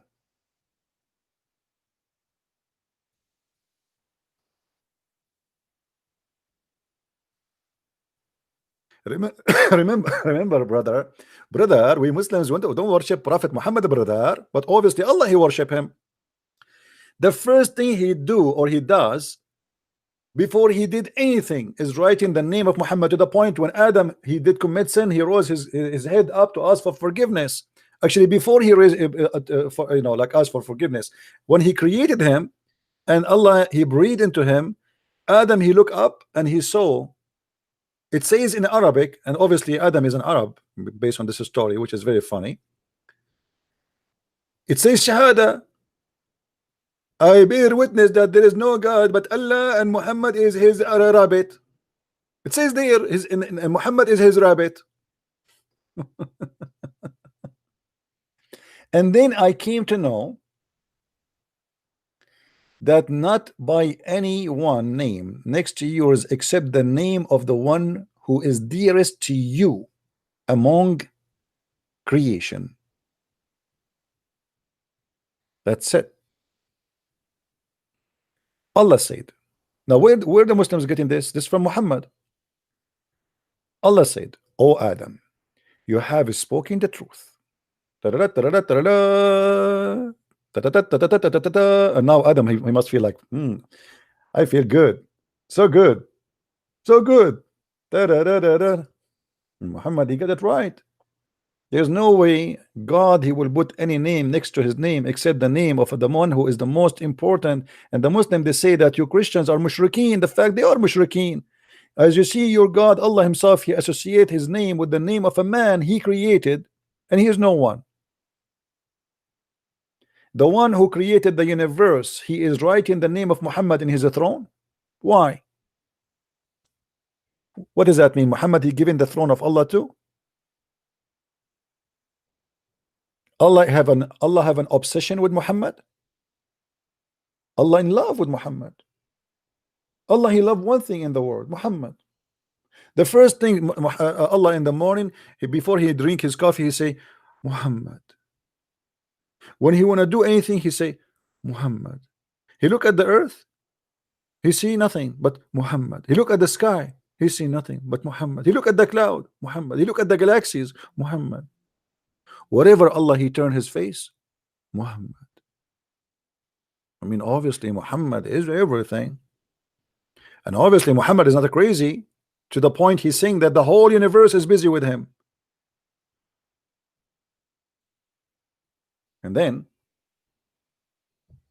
you speak in the truth, you spoke in the truth. Indeed, Muhammad is the dearest to me from among all creation. Supplicate to me through his sake, for indeed I have forgiven you. Just because you ask for the sake of Muhammad, you are forgiven. Okay, hey Allah, forgive me for the sake of Muhammad. Allah, now he cannot resist. Allah is in trouble now. Christian Prince, after all what he did to Allah and to Muhammad, spanking them every day, now Allah is in a problem. He cannot. He just asked me for the sake of Muhammad. That's it. This is a weakness, a spot of Allah. Like you hit me in my you see the weakness, a spot of Allah. Allah have a weakness. You say to him, for the sake of Muhammad, Allah, like he melt. In the same second, Allah, he do not know what to say. I was going to punish you, I was going to torture you, I was going to send you to hell, but because you say for the sake of Muhammad, brother, you are forgiven.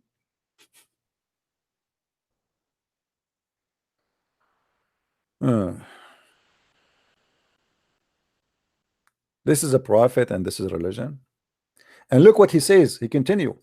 If not, Allah continues saying, if it were not for Muhammad, I would not have created you. If. I mean, this is really something.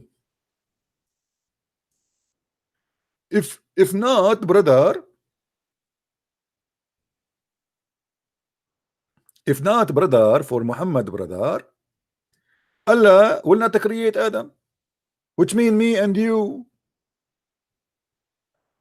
Abraham, Moses, all the prophet, George Bush, brother, Obama, the emperor of Japan, Yamasasuke Yama, the Chinese, Ching-Pong Bruce Lee, was not created unless there is Muhammad.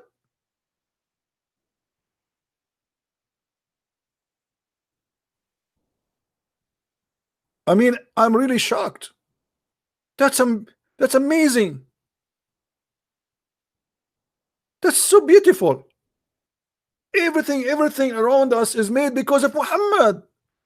The TV I have in my room here is made because of Muhammad. Because if not Muhammad, Allah did not create the Japanese. Thank you, Allah. Thank you, Sasuke. If not Allah, He loved Muhammad, we will not have curry from India, because Allah will not create the Indian, brother.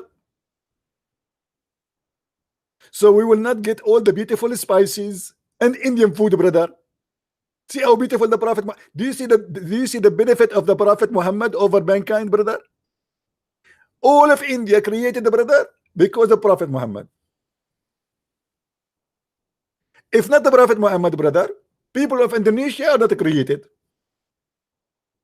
He do not need them, brother. There's no need for them. But because of a Prophet Muhammad, we have Indonesia now. Brother, the blondie women, brother, the blondie women, those who do the trapteed, brother. Do you, brother, endure the trapteed of the trapteed? If not Allah, believing Muhammad, brother, all those women are not created.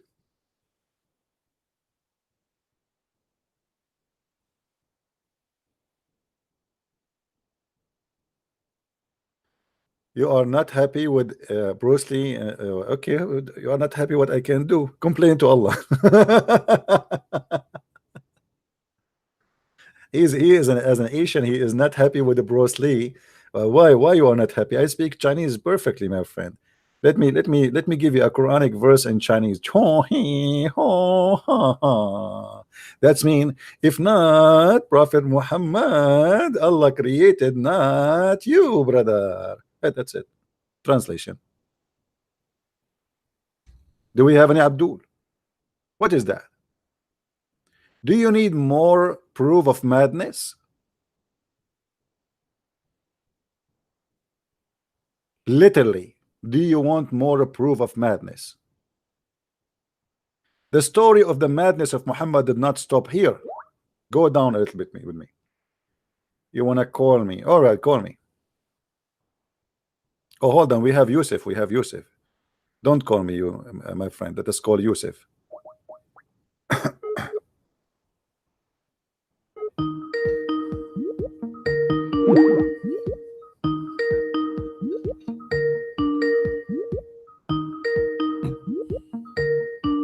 Answer, Yusuf. Answer.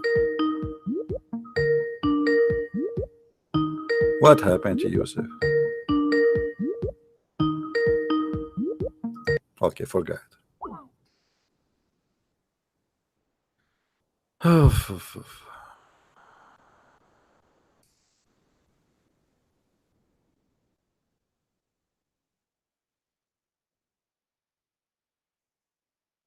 What kind of religion this religion is?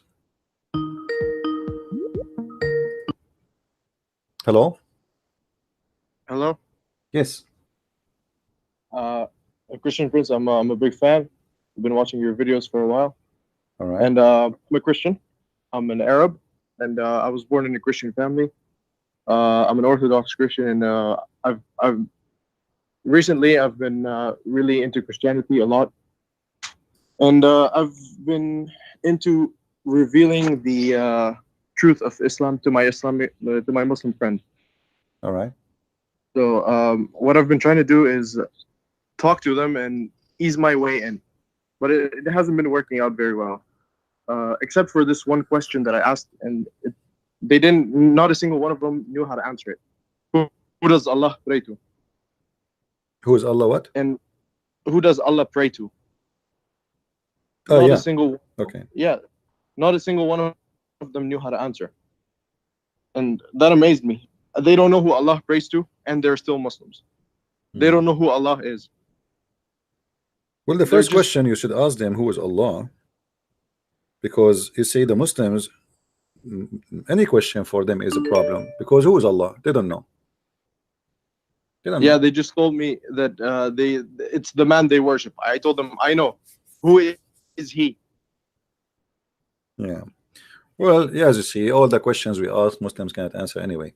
So, my friend, listen, and collect questions and reference, and arm yourself with knowledge so you can do better. Because the more you know about this cult, the better you can defeat it. All right. Thank you very much. Keep up the good work. Thank you, my Jesus friend. bless. Thank you.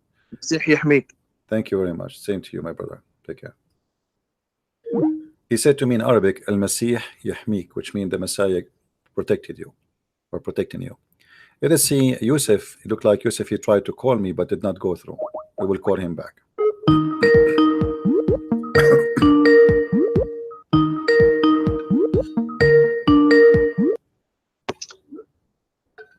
Yes, Yusuf, how are you? How Christian Prince? I'm all right. So what do you want to say to us, Yusuf?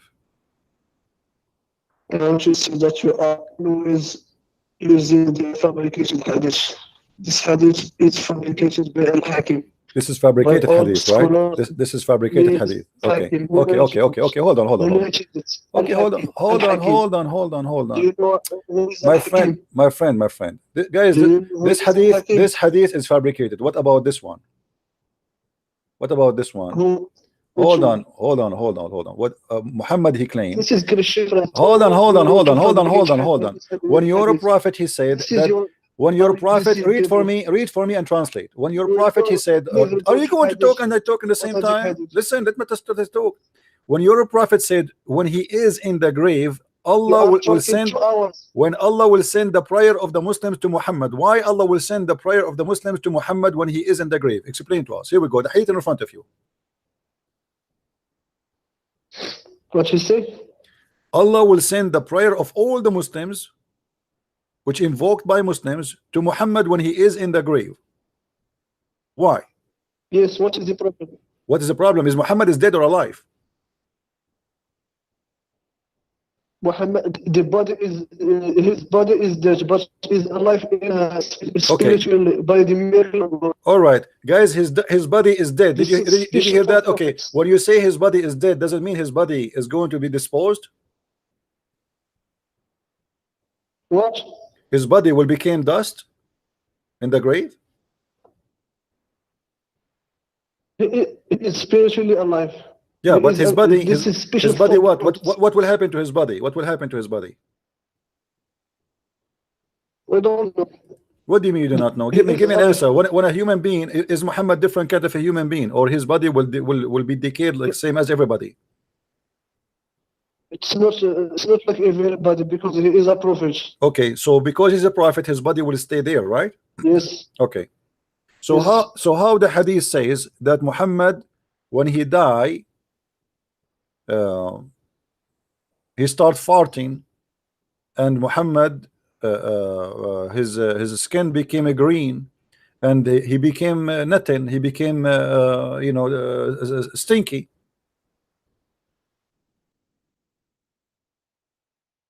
Where is the hadith? Okay. Let's see.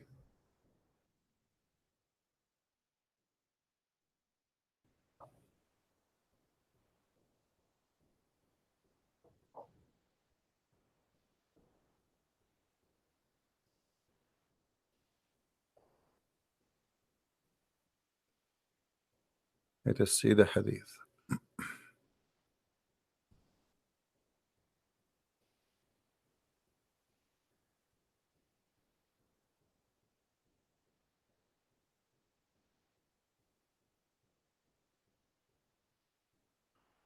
Let us see here. I go here.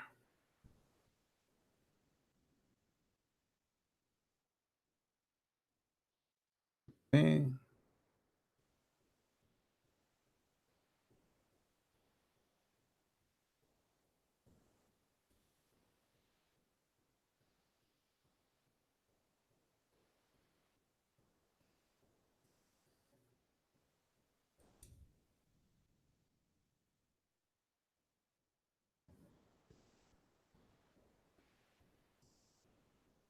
All right. This is the book نهاية الأرب في فنون الأدب المؤلف النويري. Is it authentic or not?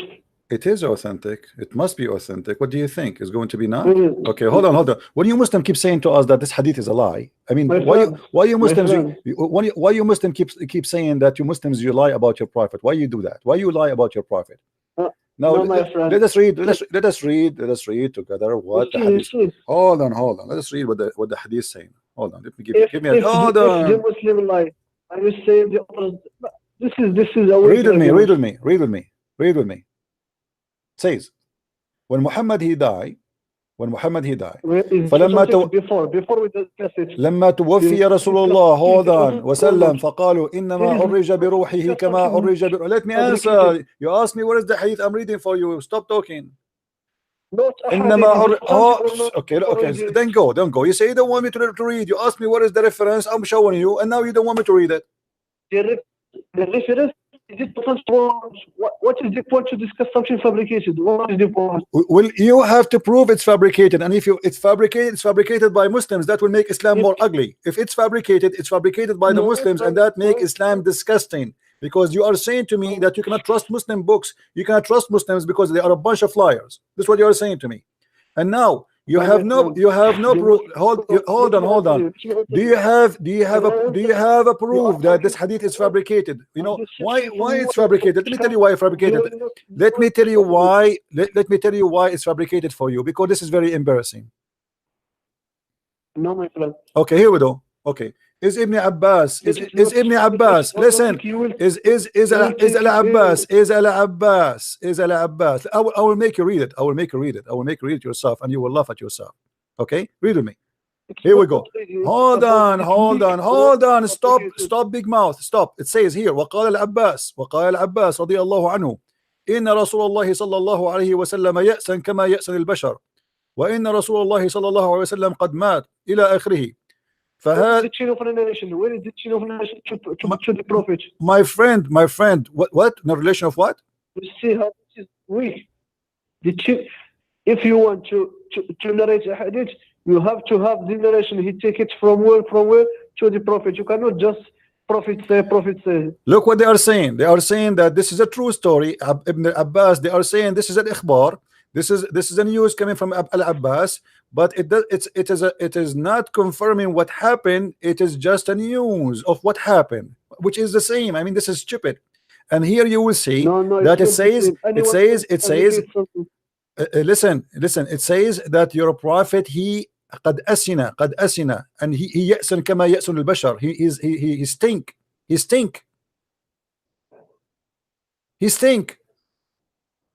So if you are saying to me that those hadith are made by Muslims who they are liars, well, thank you very much. You Muslims are a bunch of liars. Same time. Let me ask you. Same time. Why you bury Muhammad after 3 days of his death? Why not? Why you bury him if his body will never be consumed, will never be damaged? Read it. Leave him out. So let the whole world see the miracle, amazing miracle. If Muhammad body will never be damaged, that will be amazing, and the whole world will believe in Muhammad that he's a messenger of Allah. Leave his body out. They bury him after 3 days because he stink. The Muslims, they believe Muhammad in this hadith. He's saying the truth.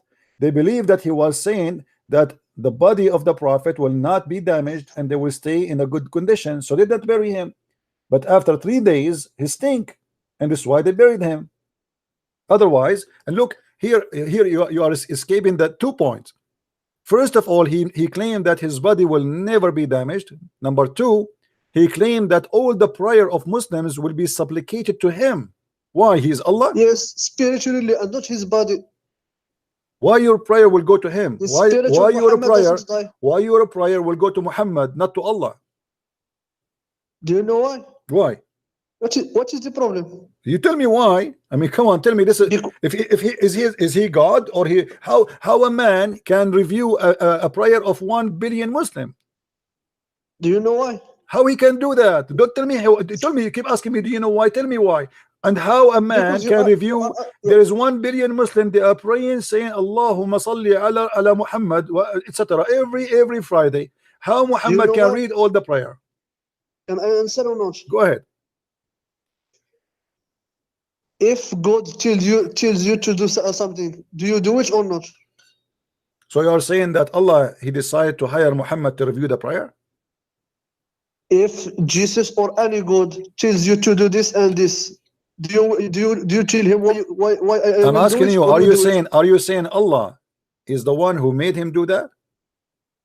Allah command the Muslims to pray and No, to this is not the send question. blessing This to is not the Prophet. question. This is not the question. This is the, Listen, you are saying Muhammad, why he's you- saying, no, because this is not the it's question. coming This from- is not the question. The question is, Muhammad is receiving the prayer of the Muslims, not Allah.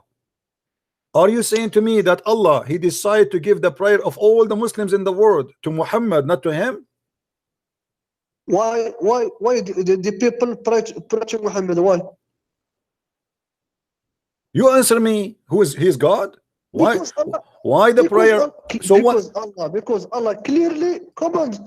Where If Allah where command Allah you to pray and no send you see blessing to Allah he Muhammad, no you see you are not listening. Allah he command you to pray for Muhammad to Yes. him. Okay, thank you very much. So you pray for Muhammad, asking Allah for Muhammad. Okay, wonderful. Now the prayer is not going to Allah, pray, it's going to blessing, Muhammad. pray, The it means question, no, blessing. this is not the question. The question is why the prayer is not going to Allah, instead it's going to Muhammad. If Muhammad is just a man and he is now in the grave, Yes. how the prayer will go to Muhammad?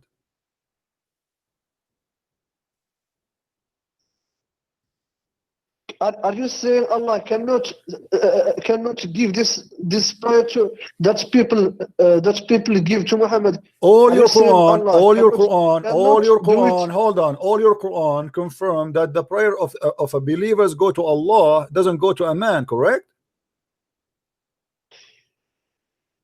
When you Muslim, when you Are pray, you saying when Allah you cannot- Muslim, don't tell me are you saying. When you Muslims you pray, your prayer go to who? You go to the pocket of Muhammad or you go to the table of Allah? Allah tell us to pray and send This is blessing to not the Muhammad. question. It What's is the wrong with kind of you? also- Don't make me This is hang the up on answer, you. I'm my losing friend. my patience. This is not the question. The question is why the prayer going to Muhammad. I'm not asking you if he asked you to pray to Because Muhammad or Allah not. says so. Why the prayer will go to Muhammad? Allah Where says he so. said so? Where he said so? Where? Show me. Pray for Muhammad. This is what Pray he for said. Muhammad, So but if you no. say Okay, hold on. Are you saying when the Muslim they pray for Muhammad, they are praying for Muhammad and they are bowing down in front of Muhammad and they are worshiping Muhammad, and this is why the prayer of to Muhammad going to Muhammad? my friend, if you are praying to Muhammad, Allah will give you more benefits. It's not. It is benefit for you and not benefit for Allah or for Prophet. Okay, guys, did you hear Because this? Prophet Did you is hear in this? Did you heaven. hear this? If you pray for Muhammad, Allah will give you more benefit, which means praying to Muhammad is more important than praying to Allah, because Muhammad is a true God. Allah is just an assistant for Muhammad. He is more My important. friend, Just what you just said. If you pray to Muhammad, Allah will give you more benefit. Let me explain. Can I explain Like or what not? benefit? Like what benefit? We will get extra versions. What benefit? Explain to us. When you pray to God, did you get the benefits or not? The benefit My in the hereafter. benefit in Christianity is different from your benefit. Your benefit in Islam, Allah will make your penis long. Allah will make the vagina women big. Allah, He will give you a wife. I'm not changing the topic. This is about the benefit. Allah will make your wife in the heaven have 1 mile ass. May Allah ask you. So now answer me. Why, if you pray to Muhammad, the benefit is more than when you pray to Allah? Why Muhammad is more superior than Allah when you pray to Muhammad?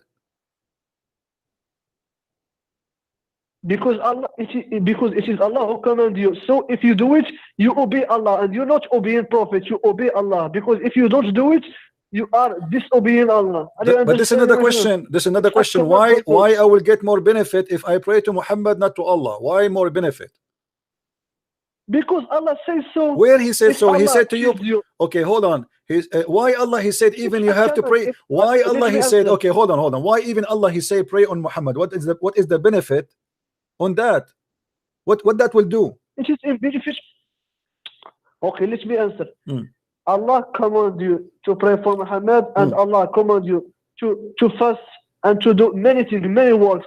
But why you need to pray on Muhammad? Is Muhammad saved or he is not saved? Like, are you going by your prayer? Are you going to save Muhammad from going to hell? What is the prayer you do to Muhammad will do? Yourself, my friend. If you pray to Muhammad, Allah will give you more benefits, and you will go to heaven. It is benefit but this for is you not and the not question. for This is not the Muhammad. question. Why Allah he needed you to pray on Muhammad? What is the benefit for Muhammad? What is that will do to Muhammad? Why you need to pray for Muhammad?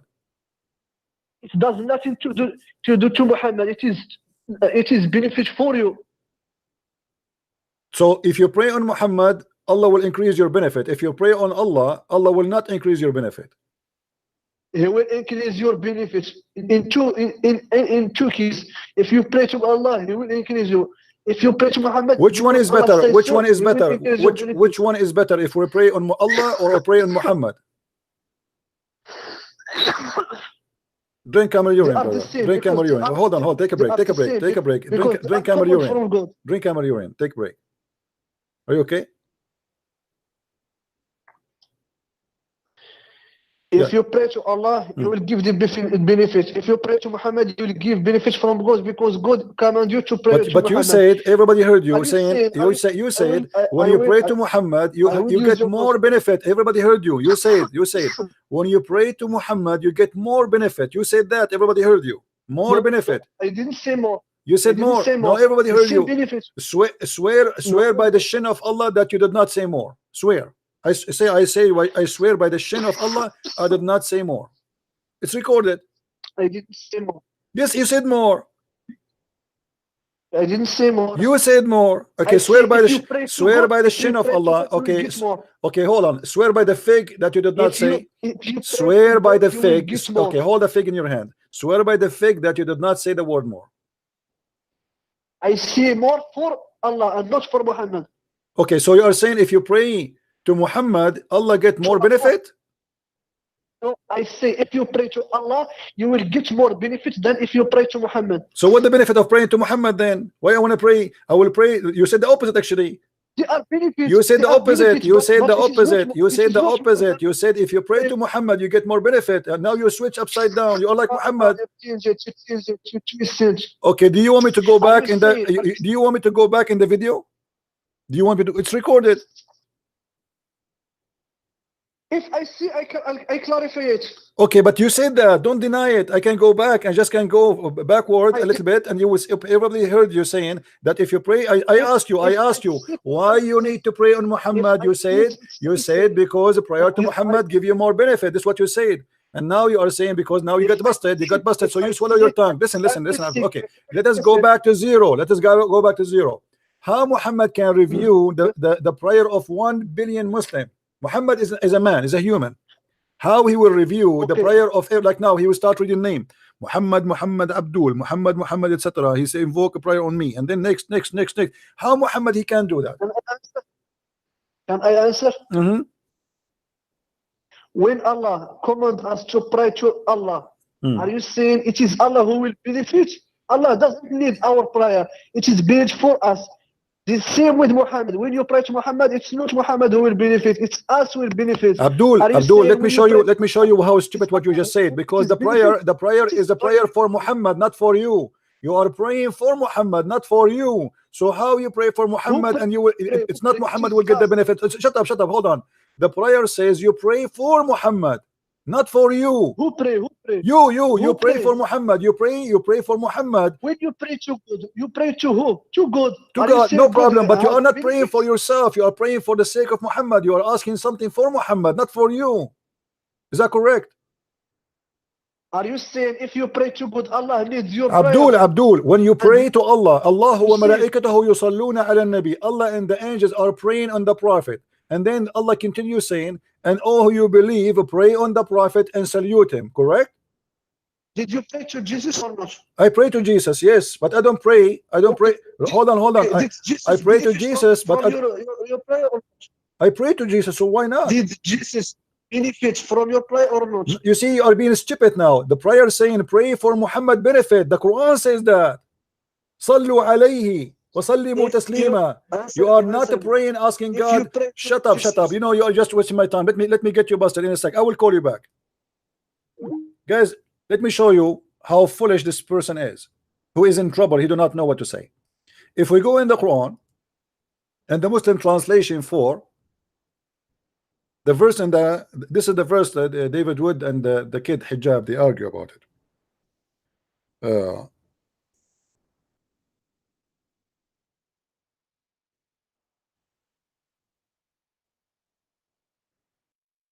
All right.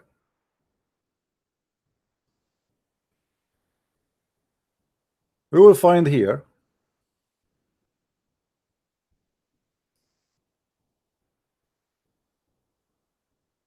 إن الله وملائكته يصلون على النبي. Translation, so we can love together.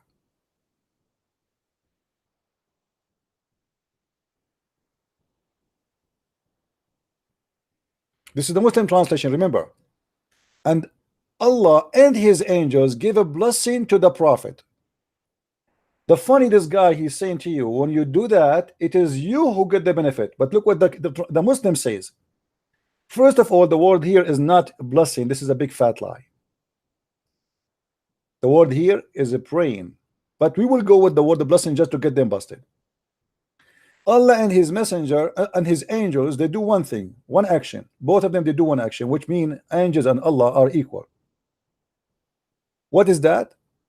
According to translation here, blessing. And as I say, this is not true. But let us go with it. Who is the one who get the blessing? Muhammad. This Abdul, who I was speaking to, he was saying, it is you who will get the benefit when you do that. The verse continues saying, oh, who you believe, call for a blessing on him. Who is the one who will get a blessing? Him. And greet him and salute him. So who is the one getting the benefit of this? It is him. And look what happened here. This is a great example of Muhammad being mentally ill. He made God, angels, human, mankind, everybody have one job to do: praying on him. Who is him? Muhammad. Who will get the benefit of the prayer? Muhammad. The whole world is doing one thing, but here we have a problem, stupid problem. If Allah already he blessed Muhammad, if this is here blessing is correct translation as they claim, which is false. If Allah already gave a blessing to Muhammad, do Muhammad need the blessing of the angels and the blessing of the believers? Absolutely false. Because if I am blessed by God, that's it, I'm blessed. The rest, they will ask God to bless me. Angels cannot bless you. Human cannot bless you. Your mother, your parent cannot bless you. They say bless you, but they mean may God bless you. Blessing coming only from God. So if Allah he decide to bless Muhammad already, what is the point of this madness here? Here we see the madness of Muhammad, who tried to make the whole world is obsessed with him. Allah, angels, believers, you have one duty to do: pray on me, salute me, worship me. This is an act of worship. Muhammad became the only concern for God, angels, and mankind. Human beings have to forget about his problems, about his suffering, about his illness, about being poor, about looking for a job. You have to focus on one thing: praying on Muhammad. Isn't it clear evidence that Muhammad is mentally ill? And he think he is God. Same time when Muhammad he named himself Muhammad, that is a clear sign that Muhammad he think he is God, because Muhammad being the praised one.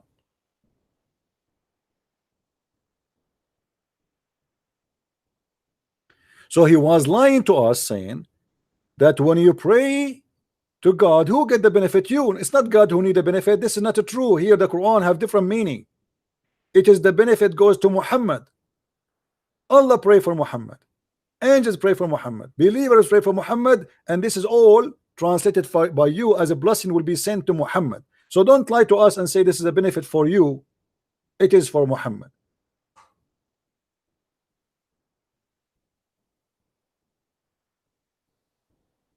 And again here the word blessing is stupid, because by saying a blessing, and angels give a blessing and believer give a blessing, that means Allah and angels and believers, they do the same work, they are equal. Especially when he says Allah and his angels give a blessing. The fact in Arabic it says yusallun, inna Allah wa malaikatahu yusalluna ala nabi. And it's not only a temporary act, it is a continue. He speak Arabic and knew what yusallun mean. Yusallun mean praying non-stop. Allah, angels, everybody praying on Muhammad.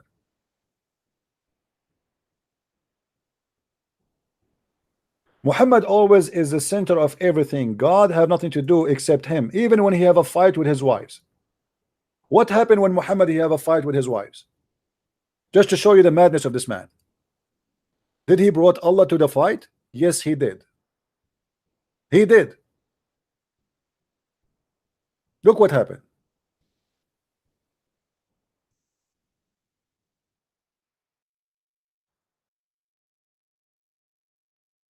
In chapter 66, Muhammad, he have a fight with his wives. His wives became two party, throwing eggs and rocks and saying, you know, we don't like you, Macaroni, the president of France. It says, if you repent to Allah, if you repent to Allah, but they did something wrong against Muhammad, supposedly they're giving him a hard time. But look what happened. How Muhammad he put the nose of Allah between him and his wives. He used Allah for anything he wants for his purpose. If you repent to Allah, repent, what happened? They commit sin, because Muhammad, you cannot go against Muhammad. If you repent to Allah, then your heart have listened. But if you band together against him, which means back up each other, then Allah is his ally. Who is the ally of Muhammad? Allah. And Jibreel.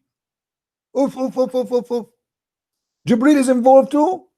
Muhammad, he have a fight with two women, they are 5 foot tall, and they are his wives. And now, if you take the side against the Prophet, look who is going to back up the Prophet. Allah. Jibreel. And not only that, and every righteous believer. And in addition, because this is not enough, this is not enough, man. Allah, Jibreel, and 1.4 billion Muslim is not enough to fight two women. They are 5 foot tall. This is impossible. They are very strong. In addition, the angels will assist him. If. The whole universe is busy with the fight between Muhammad's wives throwing their shoes at the Prophet. Who's left? FBI, CIA, KGB, CNN, Fox News, you name it. Everybody in the world is busy. We, the whole universe is going in chaos. Why? Because the wife of Muhammad, they have a strike against him. Two women, they are 5 foot tall. They are threatening everything Allah established. To the point we need the assistance of all the angels, all the believers, and Allah and Jibreel. By the way, did he win? And you are telling me Muhammad is not mentally ill?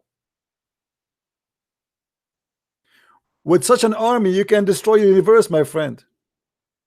If Allah is God, I mean, who need the rest anyway? If Allah he back me and he is God, who need Jibreel? Who need the believers? Who need the angel? What this guy is talking about? And by the way, the one who said that sentence is Umar ibn Khattab. Umar, he said exactly the same, and the verse came exactly the same. It is Umar who fabricated this verse. And Muhammad, he liked it, he copied it, he posted it in the Quran.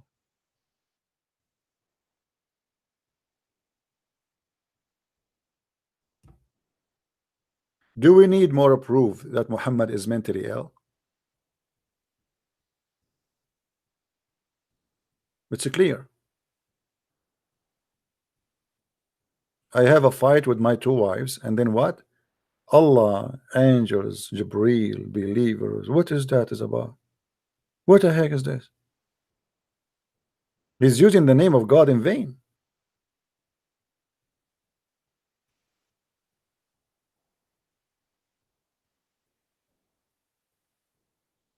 When we say Muslims, when Muslims they try to defend Islam, they get Islam busted.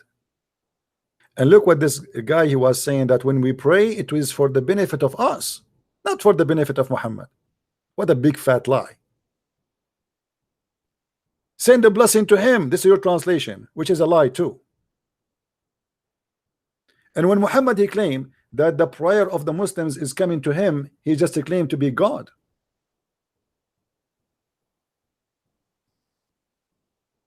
Among the most excellent days of your days is a Friday. So invoke many blessing on me. That's your translation. Muhammad the madman, he have a worry. Here you notice, guys, Muhammad he have a worry. Do you notice that? Why Muhammad he need the Muslims to invoke a blessing on him? He is not sure. Obviously he's not. Muhammad he knew he's guilty. He's asking the old who believe in him to forgive me, Allah, forgive him. This guy is a shish kebab. He's a liar. He's a big fat liar. Otherwise, why I need all those people to pray and ask for me to be blessed? What does that mean? And that will confirm additional proof that Muhammad is a false prophet, because if you go in the Quran, you will find the following. Muhammad he said that Allah told him that he is not sure that he is a prophet.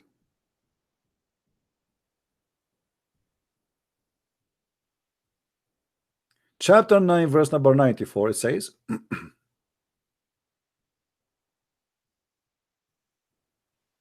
you see, I found this new website. I like it. Do you like it, guys? It's better than the other one, right? The translation does not have many options of translation, but it does the job. If you are in doubt about what we reveal to you, ask those who read the scriptures before you. Who is talking and to who is talking? Muhammad, is God saying to him, if you are in doubt of what we reveal to you, ask those who read the scriptures before you, which mean the Christians and the Jews. Hold on. Why Muhammad is God saying to him, if you are in doubt? Is if here is confirming Muhammad in doubt? If the Muslim they will say, no, Muhammad, he don't have a doubt, that's mean Allah is stupid. Because why you are saying if it's not? You know what I mean? If I say to you, if you feel sick, drink this, that's mean I am not sure if you feel sick or not. And that is possible from a human being perspective. But when God he says if you have a doubt, it's mean Allah himself he do not know if Muhammad have a doubt or not.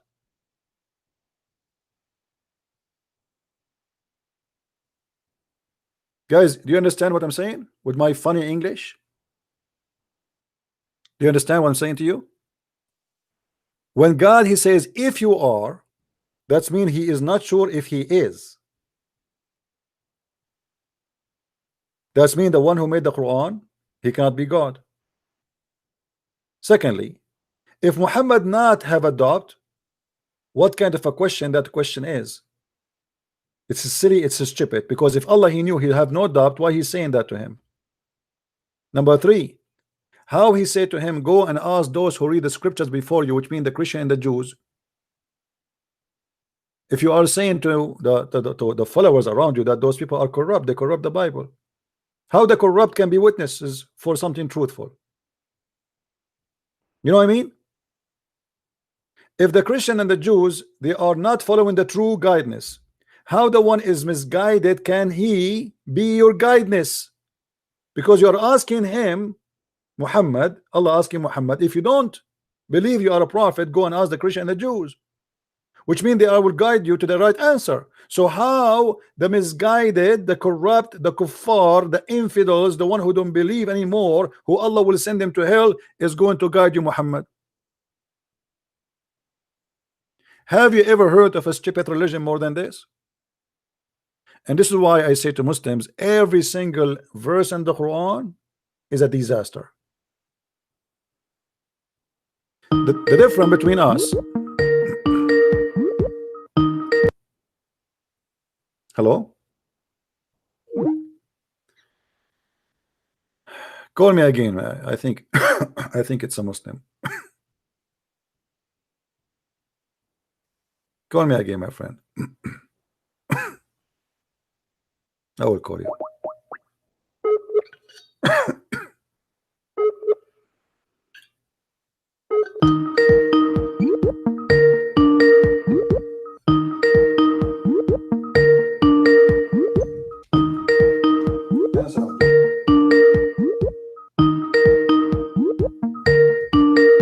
Answer, man. Okay, forget.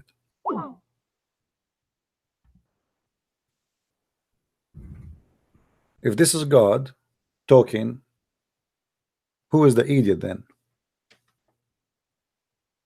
If this is what you call God wisdom, God words, what is the stupidity then? And now Muhammad, he received tons of verses, tons of chapters, and he is preaching Islam, and yet he is not sure he is a prophet. And that will make us go to the very clear proof that Muhammad is suffering from mental illness. In case you do not know, Muhammad, he tried to commit suicide many times.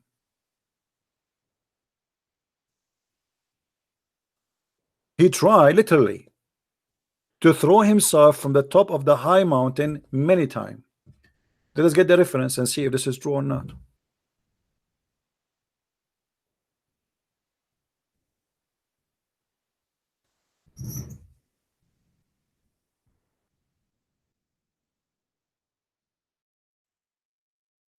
This is the story in Sahih al-Bukhari, and the Muslim cannot say to us this is false.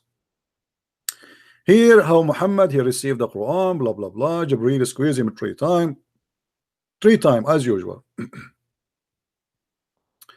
And then you go down here, you will see that Muhammad, he have a master, his name is Waraqa bin Nawfal, and I believe strongly, this is my personal opinion as a Christian prince, that Waraqa bin Nawfal is the real father of Muhammad.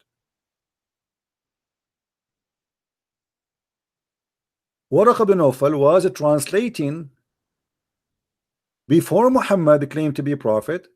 He was translating the gospel into Arabic, as you see, and that is the Quran. You see it? That is the Quran. But look what happened when Waraqa he died. The divine inspiration stopped coming to Muhammad, and that here will raise a question mark. What the divine of God, divine inspiration of God, have to do with the death of a man like Waraqa? Who's Waraqa?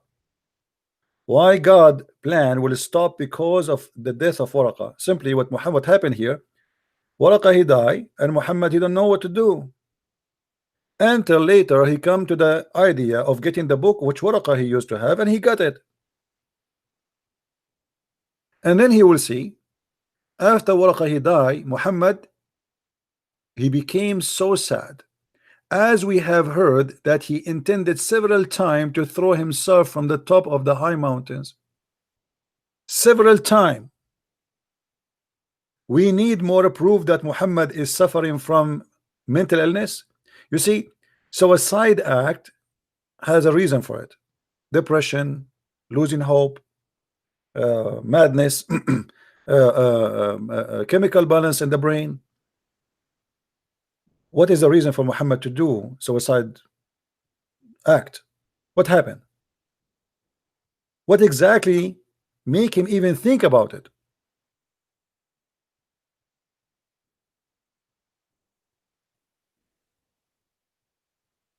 And why a person, let us say God, he gave me inspiration, and then he stopped giving me inspiration. Why I want to kill myself? Give me a reason.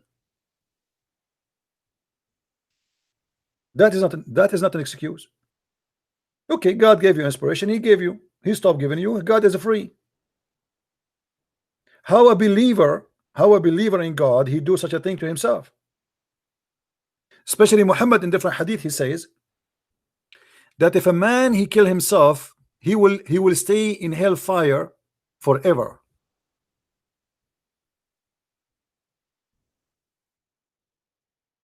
How you say to your followers that the one who commits suicide, not suicide bombing, by the way, because suicide bombing is not suicide to kill yourself, it is suicide to kill others, so it's different.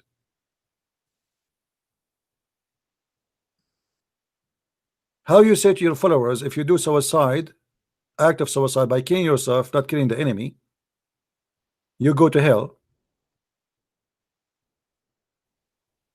but you yourself, you do it yourself.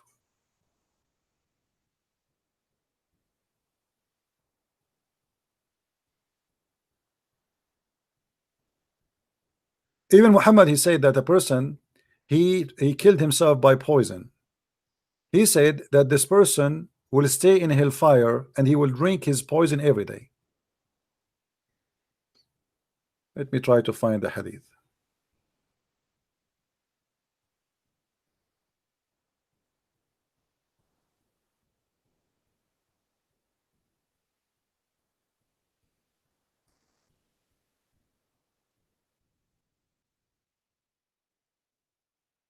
If anyone drinks poison, the poison will be in his hand on the day of judgment, and he will drink it in hellfire.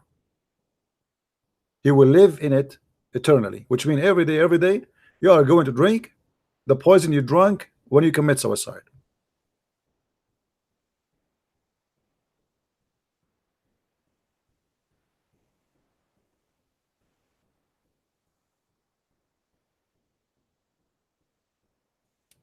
By the way, there is here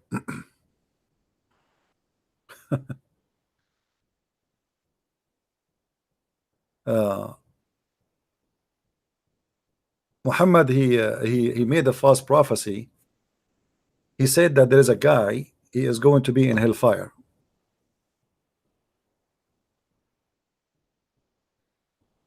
He said this man is from the people of hellfire, because at that time when Muhammad he said that, the guy, he was not a Muslim.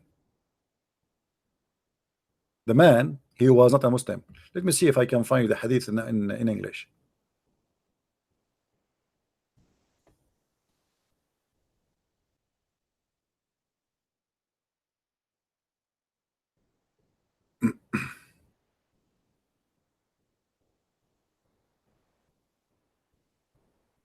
Look like it's going to be hard to find it. But anyway, Muhammad, he said this man is from the people of hellfire, and then this man, he joined Islam and he died fighting for the sake of Allah. So the Muslim, they said to him, did you see this guy? He fight today a mighty fight for you, which means he did jihad and he died. But remember, Muhammad, he said that this person, he is one of the hellfire.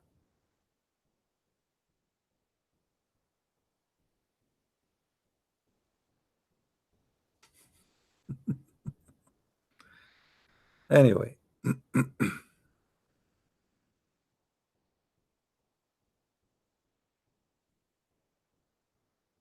do we have any Muslim here?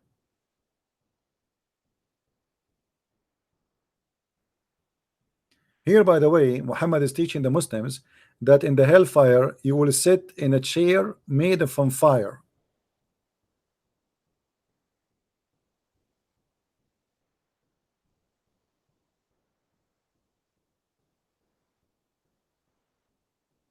Madness, stupidity, crazy. I mean, there's nothing in this religion is really real. And when the Muslim, they say to us that those hadith are fabricated, that is a clear proof that Islam cannot be a religion from God. Because if Islam is based on the hadith and based on the Quran, based in two resources, and you are saying to me that there's at least one of the resources are messed up, so where is the claim that Islam is preserved? Any hadith the Muslim don't like today, they say to you it is weak, it is rejected. Why Allah He let that to be happening? I mean, like, here we go. Anyone He can make a story now according to them. Oh, this is a hadith made by the Jews. Even the Jews, they made hadith. Israeliyat. It's made in Israel, made in China. So how we can get into any real reference of something really real in Islam?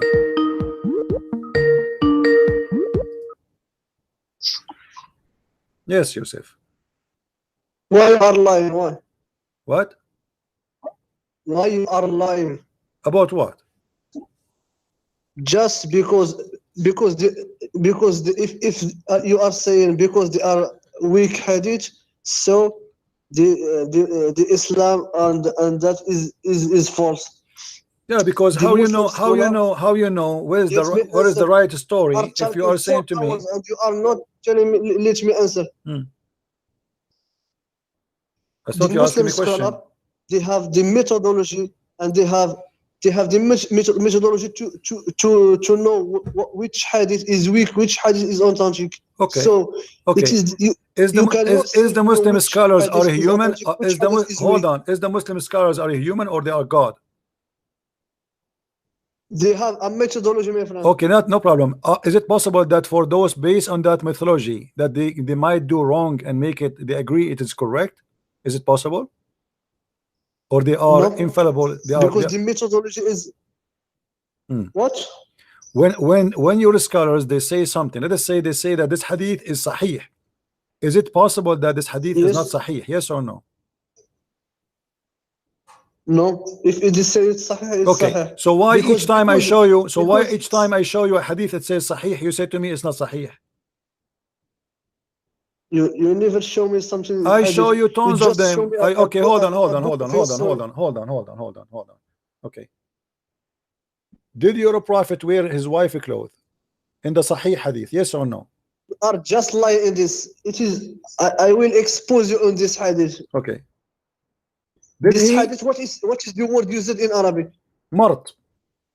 Mart. Mart. You know what is mart? You Do you know what is tell me, mart? I'm listening. Go ahead.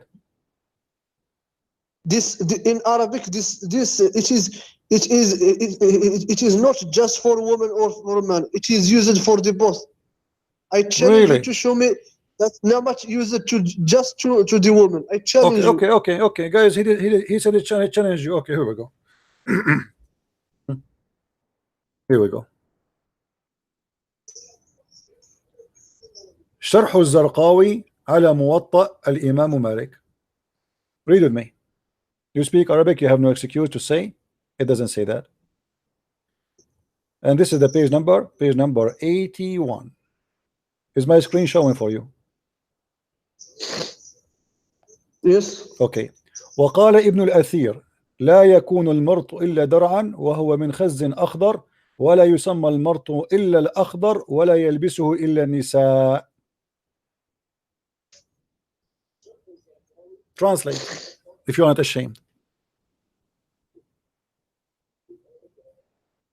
Which is this a hadith or what? You said to me a second ago, show me any proof that the word murat is a clause for women.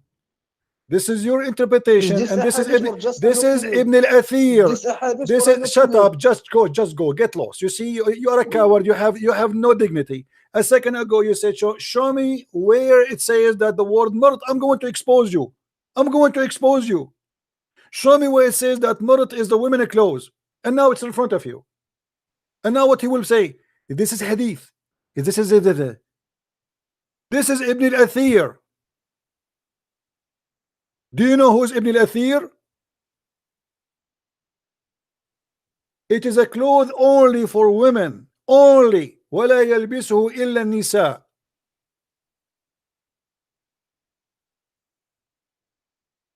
I'm showing you the book name, the page number, the scholar name, and this is what agreed upon. وقال ابن العربي وقال etc. Read with me. And here we go. This is the book. شرح الزرقاني على موطأ لإمام مالك بن أنس. Variant number 1.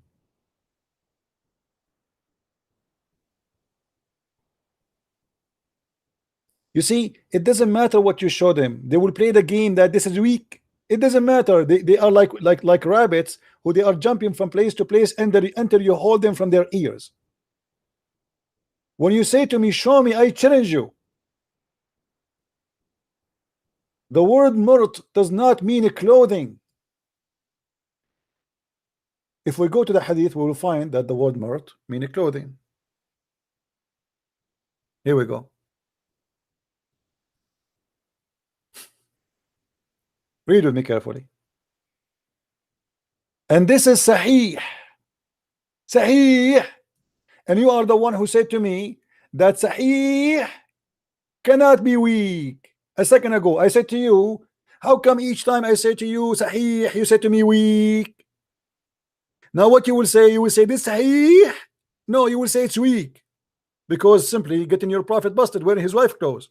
Read with me carefully, and this is your translation. Sa'id ibn etc. reported that Uthman and Aisha told him that Abu Bakr asked permission to come to the Messenger of Allah, may Allah bless him and grant him peace, while he was laying off Aisha bed wearing Aisha worn shirt. This is your translation. This is your translation, and it's Sahih.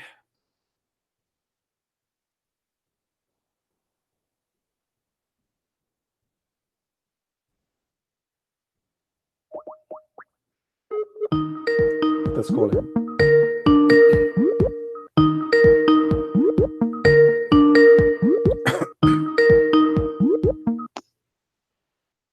Yes, Joseph, you see the hadith? You see the hadith? It says that your prophet wearing Aisha clothes, and this is Sahih. What you will do now? Show me the Arabic one. I showed you. Here we go. Here we go.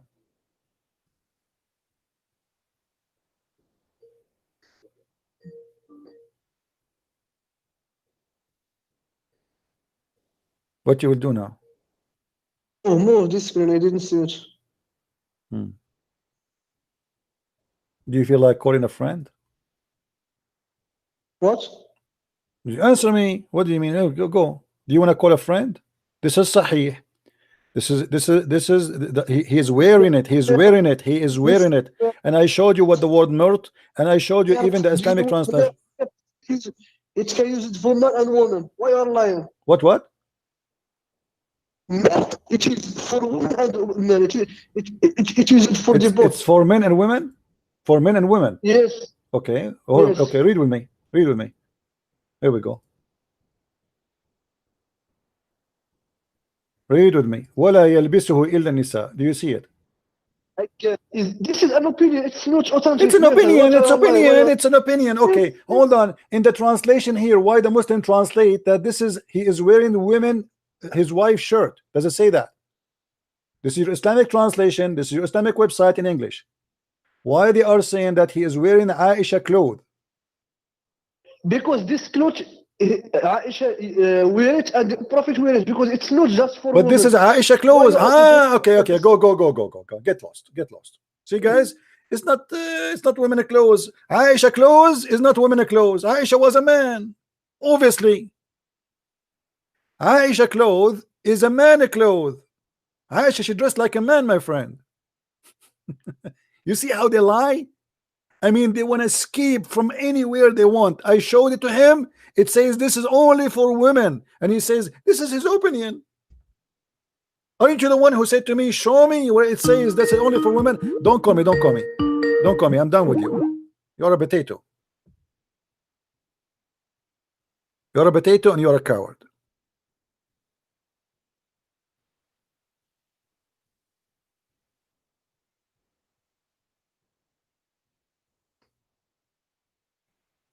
It says in the front of us. You see, guys, how much I know Islam. Arabic is my first language. I show them reference and evidence in front of their eyes, and still they go in denial. This is why I say to you always, we don't debate Muslims, because Muslims, they will never debate. Muslims, they are liars. You get them busted. This is the maximum you can do. There's no debate. And then the Muslims who they are decent, they watch those debates and they will notice inside their heart they knew that this guy is now trying to defend, but it's useless. There's many Muslims, thousands and thousands of Muslims will watch this and they will see how it is stupid what he's saying.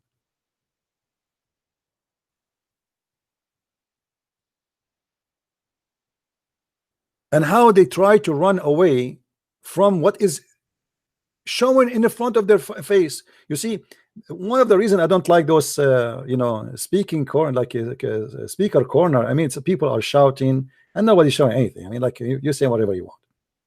Here we have it in the front of us. And you notice I show it to you. I look for the hadith in a moment, which is very hard, by the way, to find unless you know exactly what are you talking about. I find reference that you challenge me, I show it you right away. The Muslim cannot do the same. They have no idea what Islam is about.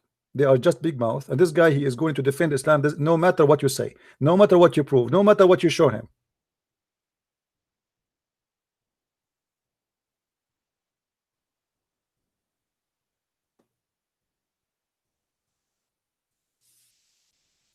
Muhammad trying to commit suicide. Muhammad, he hear voices when he go to the bathroom. Even Muhammad, he said that rocks, they say to him, Assalamu alaikum.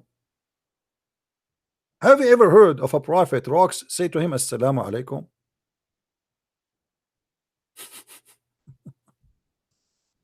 Rocks? Are you sure?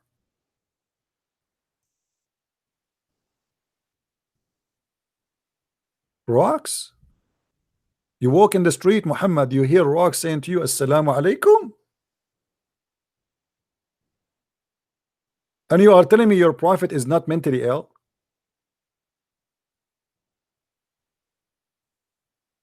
Or what about Muhammad is sucking the tongue of Fatima? Is that a normal thing for a person who is not mentally ill?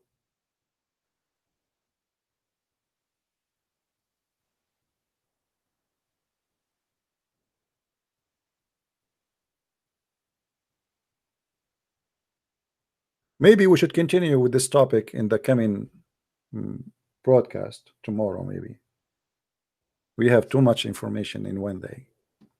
Guys, do you have a headache? Did you enjoy today? Did we have a good time? This is our free school.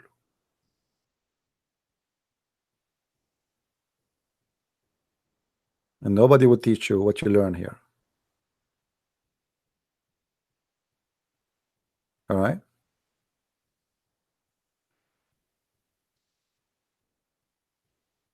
There is, you know, there is one thing the Muslims cannot play with. That when the truth shine, nobody can cover it. You can lie as much as you wish.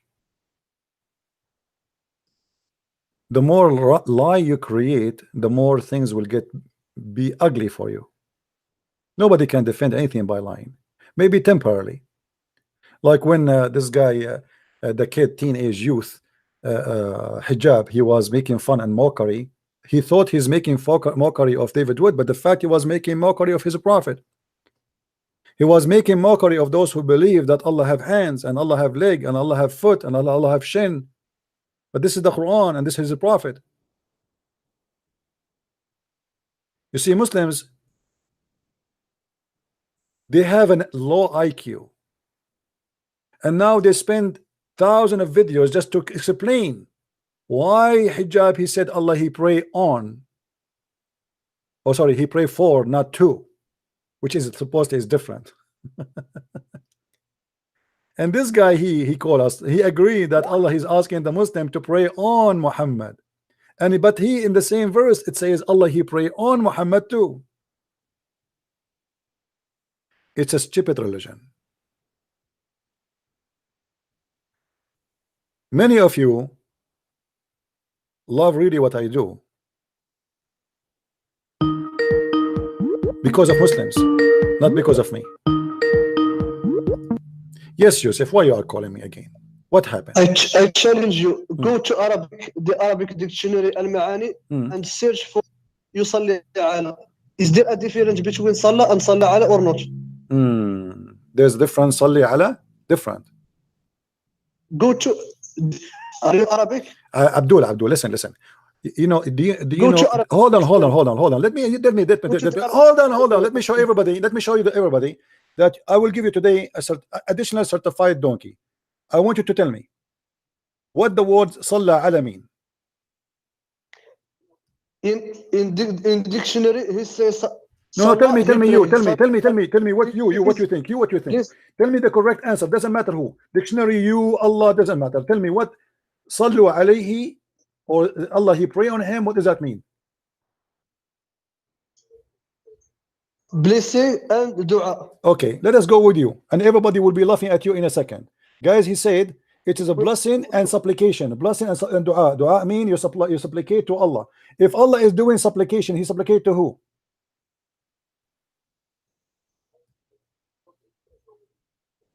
If Allah, he supplicate to his what? Allah, he supplicate to who? You said it is.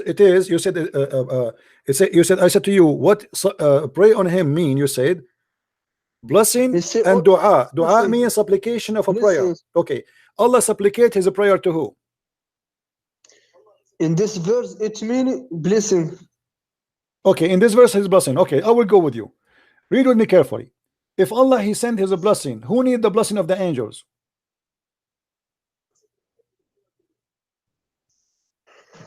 The Prophet. Why he needed if Allah already blessed him? If Allah already blessed Muhammad, the angels, what they can do? The angels will ask Allah for blessing, correct? Because Allah command him. My friend, this is not the question. This is not the question. If Allah already, he sent the blessing to Muhammad. Why Allah he is commanding the angels to ask him to send the blessing if he already sent the blessing? Because the angels are the creation of Allah. So no problem. But Allah already sent the blessing. Abdul, the pizza arrived already. Allah already sent the blessing. Why is asking the angel to send the blessing if he already sent the blessing? Why not? What do you mean why not? What do you mean? Are you saying to me the blessing of Allah expired? So he have to keep sending blessing over and over? If Allah he blessed Muhammad, you see what you are doing. Just because you pray to your Jesus doesn't mean Jesus need your prayer. I'm not talking about that. Don't be stupid. I'm not saying Allah he need. I'm saying Muhammad he need now. You are saying to me, hold on, Abdul. Everybody is laughing at you. You Muslim, you have no brain. You are mental illness. Allah he sent the blessing to Muhammad. To who? To Muhammad. To who? To Muhammad. Shut up. To who? To Muhammad, not to Allah. Shut up. So it's not Allah getting the benefit. We got that. Stop being stupid. Allah he sent the blessing to Muhammad. Why he need the angel to send more blessing to Muhammad if Allah already sent the blessing? Why he command the angel to ask Allah, Allah please send the blessing, but Allah already sent the blessing? Answer. Are you telling God what to do or not? Are you telling? Look at the answer, guys. Look at the answer. Are you telling God what to do? Yes, I tell God because He sent him blessing already. Are you a donkey or what? If Allah He sent him a blessing already, why He's asking the angels to ask Him to send the blessing if He sent the blessing? Because Allah wants. What do you mean He wants? Okay, that's mean your God is stupid. It is you. Who you are? You stupid. No, this is you. That's mean you're stupid. Because if Allah He blessed Muhammad already, there is no need for anyone to be asked to ask Allah to send a blessing because already He did that. He blessed him.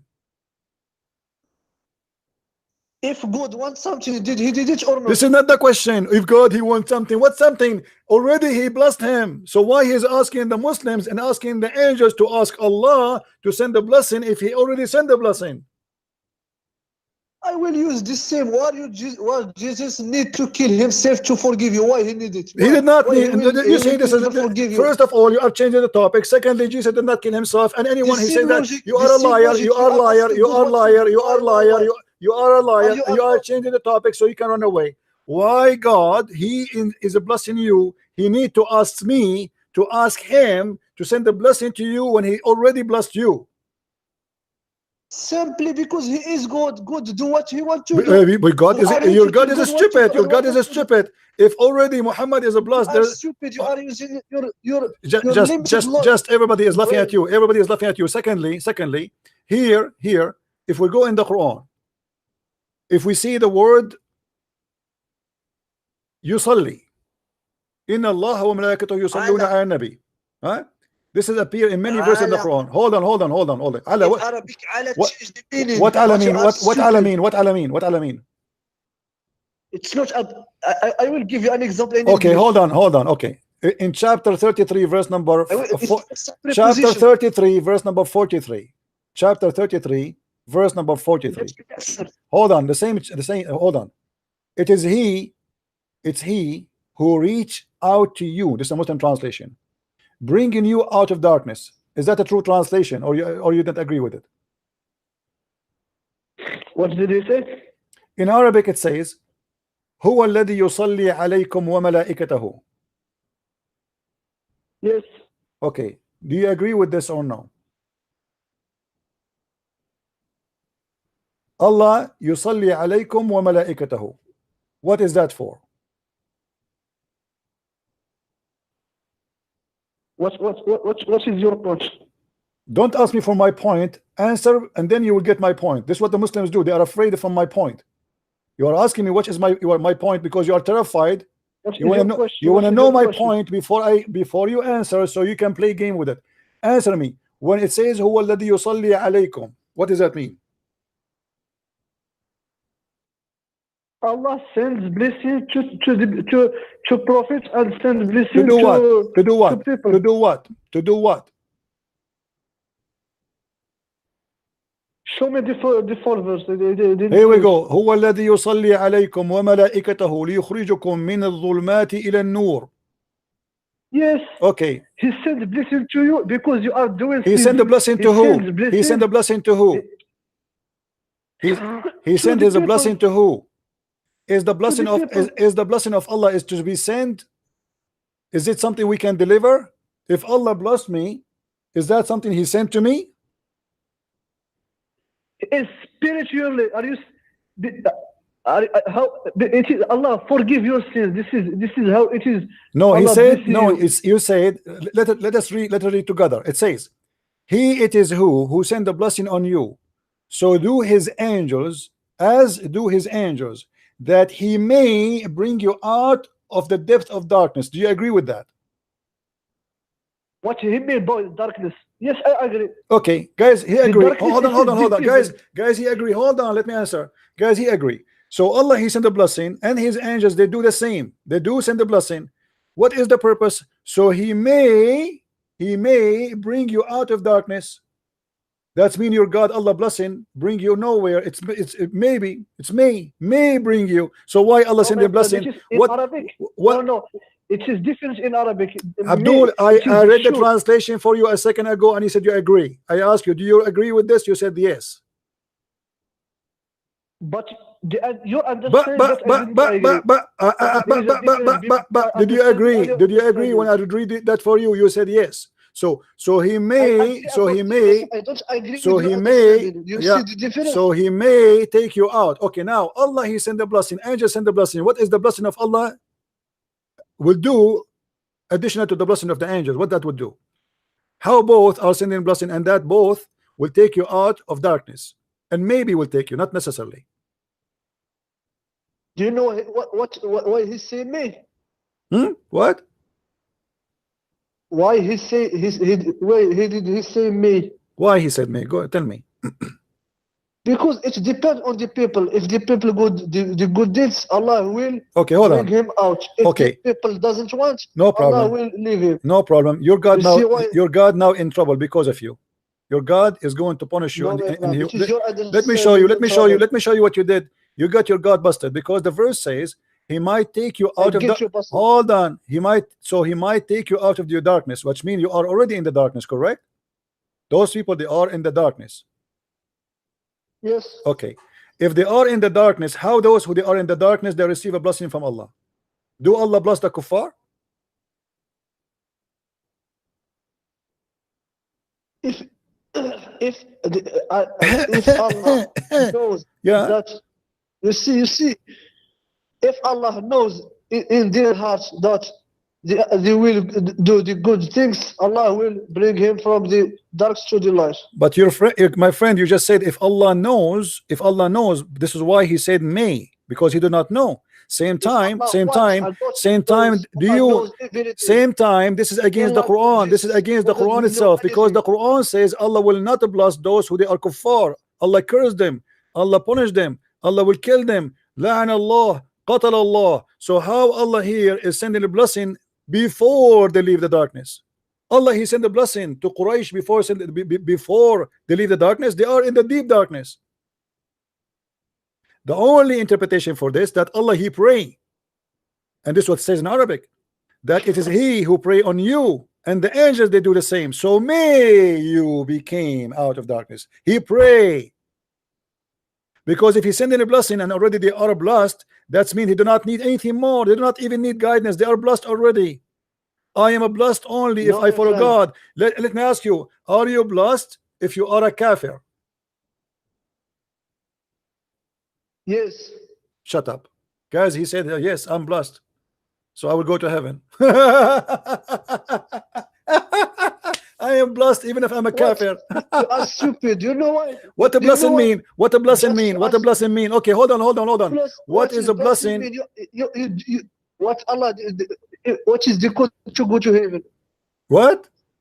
Because if you are blessed, What is the true a condition blessing, to my go to friend, heaven? the blessing is God, No, is Allah, is God, you is didn't God read the Quran. agreeing with what you do, You who you believe in are. Allah and you do the good works. Yeah. The Just good go, deeds just go. Let your mom call me. I want the man of the house to call me. I want the man of the house to call me.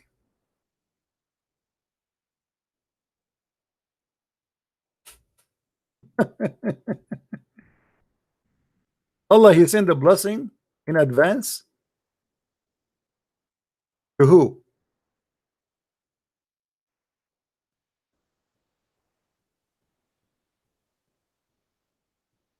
You know? No, don't call me. We are done. That's it. Everybody's laughing. And you will notice here when the verse saying that he may, that makes sense that this is about praying. So here, this is the real meaning of the verse. The word here, it is he praying on you. The Muslim, they fabricate and they say blessing, praying. And now that makes sense. And the angel, they do the same. And because it's a prayer, so maybe that will bring you out of your depth of darkness. Do you see it? But if you with the word blessing, that will be messed up. Muhammad always he do poo-poo. He is not sure if those people they will accept him or not. He says Allah he pray on you, so as the angels. So maybe he bring you out of your darkness. He's not talking to believers. Because if those are believers, then why they are in the depths of the darkness? They are in the depths of darkness because they don't believe in Islam. They don't believe in Allah. And this is all is against the teaching of Islam. If we go in the Quran, we will find ton of verses saying that Allah curse those who don't believe. You don't bless them. Allah even curse a woman if she don't go to the bed of the husband and she's a Muslim. Even for that silly reason, Allah he curse you.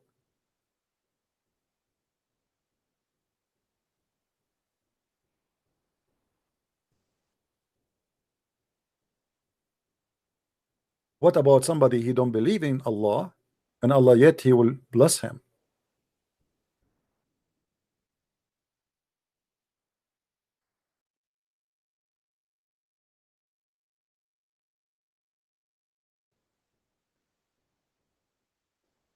Allah has cursed the disbelievers and has prepared for them the place.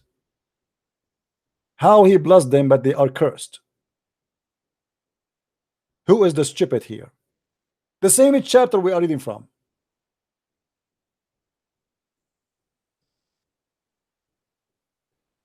The same chapter. The Muslim, they fabricate the translation. They say it's mean Allah, he sent the blessing so you may go out of darkness. What does that mean?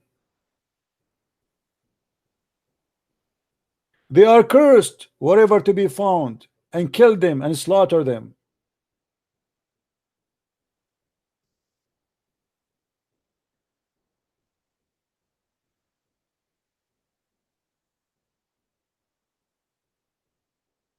Allah bless them. Allah will make them barbecue in the fire. The day when their faces are flipped into the fire.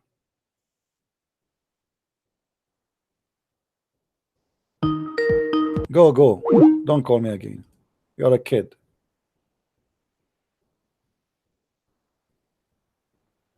This is how stupid this religion is. Either we are cursed or we are not.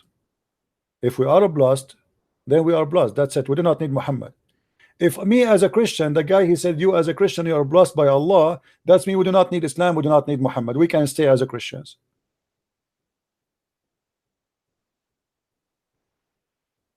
In chapter 5, verse number 78, don't call me kid. In chapter 5, verse number 78, it says, cursed were those who disbelieve from among the children of Israel and David and the follower of Jesus, etc. By the tongue of David, by the tongue of Moses, by the tongue of Jesus, they are cursed. So how Allah he bless us?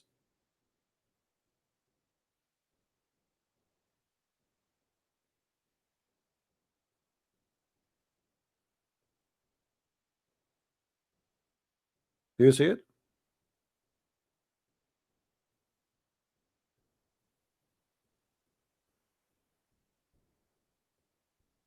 Stupidity. Anyway, guys, we have enough for today. Did we have a good time? Did we have a good time? No, when I say let your mom call me, I mean the man of the house. Because in case you do not know, many people, by the way, they think that Muslim men are in charge of the houses. Muslim men, they get beaten by their wives every day.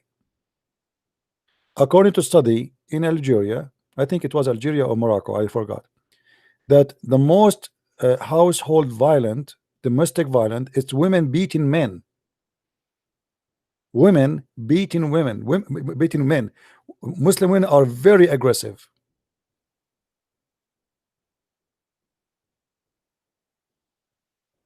So yes, the Quran says that the man he can beat his wife, but what's happening in the ground in reality, it is the women beating the husband. You will see the guy, he's 5 foot tall, and his wife, she is in the size of a truck. She fought at him, he fly. One box, he's bye-bye. That's it.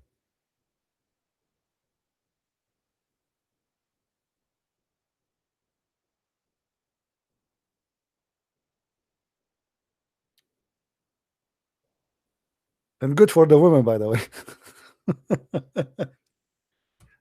Anyway, this is why Muhammad, he was saying when he had a fight with his wife, that Allah and Jibreel and the angels and everybody will take his side. I mean, the fight is big because it's 2 women. Imagine 2 women, not 1. This is how dangerous it is. Fighting America is easier, my friend. 2 women in the same time against 1 man. And who is this man? A weak man like Muhammad who lost his teeth, which means he cannot even bite. This is not a fair fight. Yes, Ahmed. The verse that says, go. You change your name. You can't go. I'm done with you. Go. The verse. You just answer me. We got you busted. You said that you are blessed. We Christians are blessed. Yeah. The kuffar who worship idols, they are blessed. And by the way, this verse was not about even the Christians. If you repent to Allah, then your heart have listened.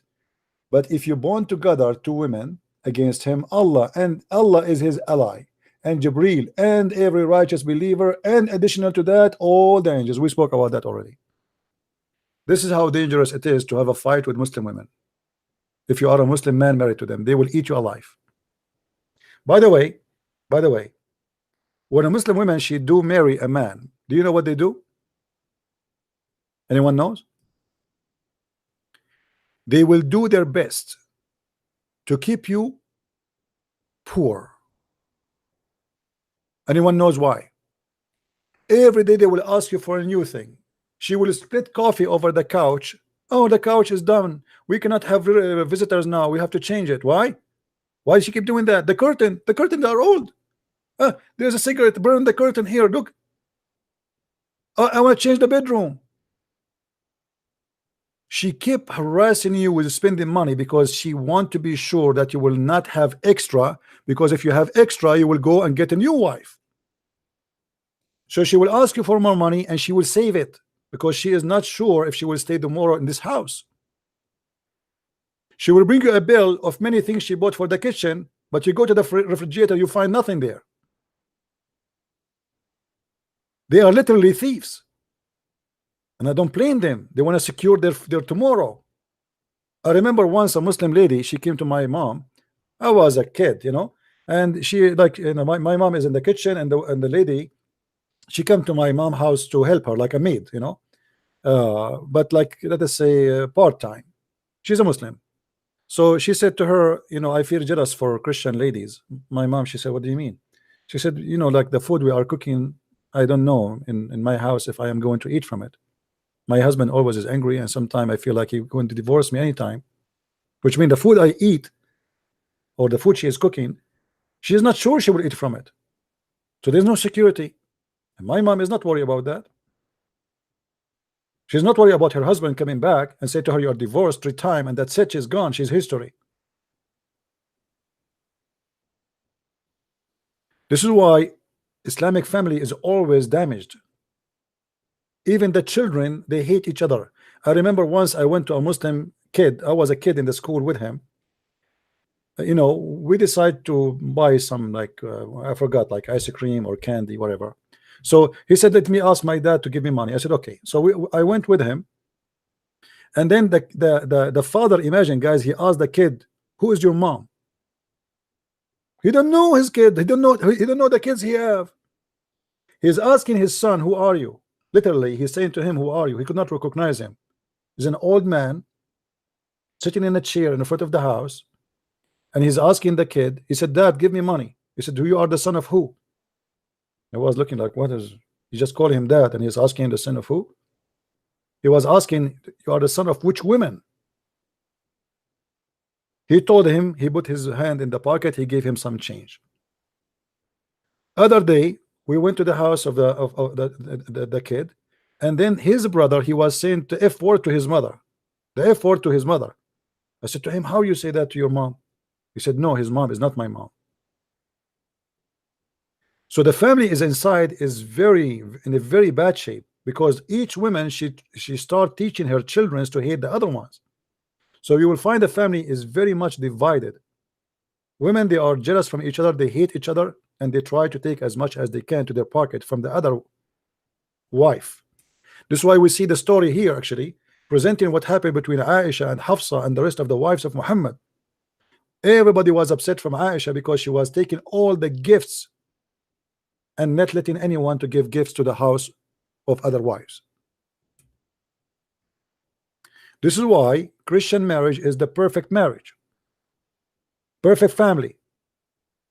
If you go in the Middle East, you will see the highest number of people who they are studying in universities are Christians, but yet they are a low minority as number. You go inside the university, you think that this country maybe is a Christian country because the majority are Christians. Why? Because a Christian family is successful, a Muslim family is corrupt. There's no family in the family. It's just a contract for sex.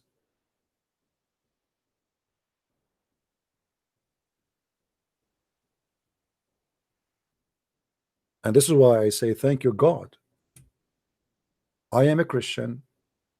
Not only that, I am a Christian prince who defeat Islam every day, who help Muslims to come to Christ every day. Muslims are so upset. If you go to Facebook, you will see how much they are so upset from a Christian prince. Making videos ending career of a Christian prince. You're right. My career is ended. And this is why Muslims are leaving Islam left and right, because watching my videos.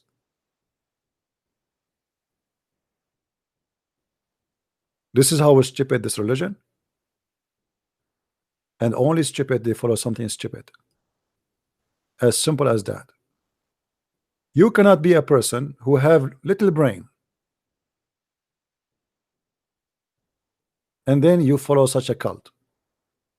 Even if you have a little brain, you have to be mentally ill to believe that God will give you a endless penis, a vagina fit for that, orgasm of 70 years, a couch, a bracelet, very silly stuff, furniture. I mean, here we go. Go in the street of I live in America. You drive in your car, you will find many couches for free. Just take it. Just take it. Big screen TV, just take it.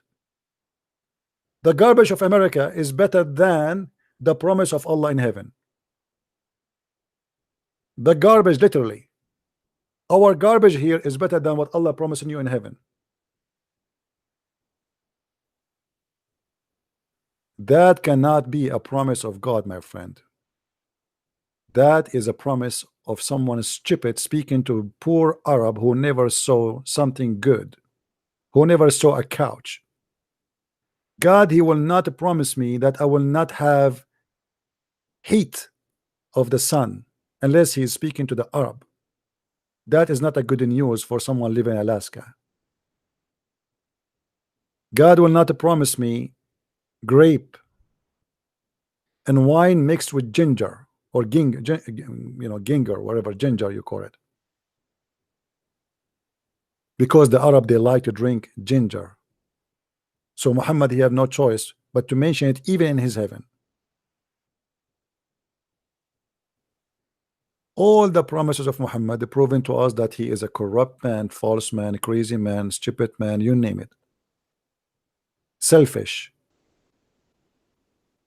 Even his God, he make verses and chapters just for the sake of his private part and his testicles. And nobody questioned the dignity of this filthy man. How dare you? Thank you guys for being here. May the Lord bless you. Tomorrow is a Friday, for sure we will be here, right? Is it tomorrow is a Friday? Or I'm wrong? Oh, hold on. No. Yeah. Isn't it?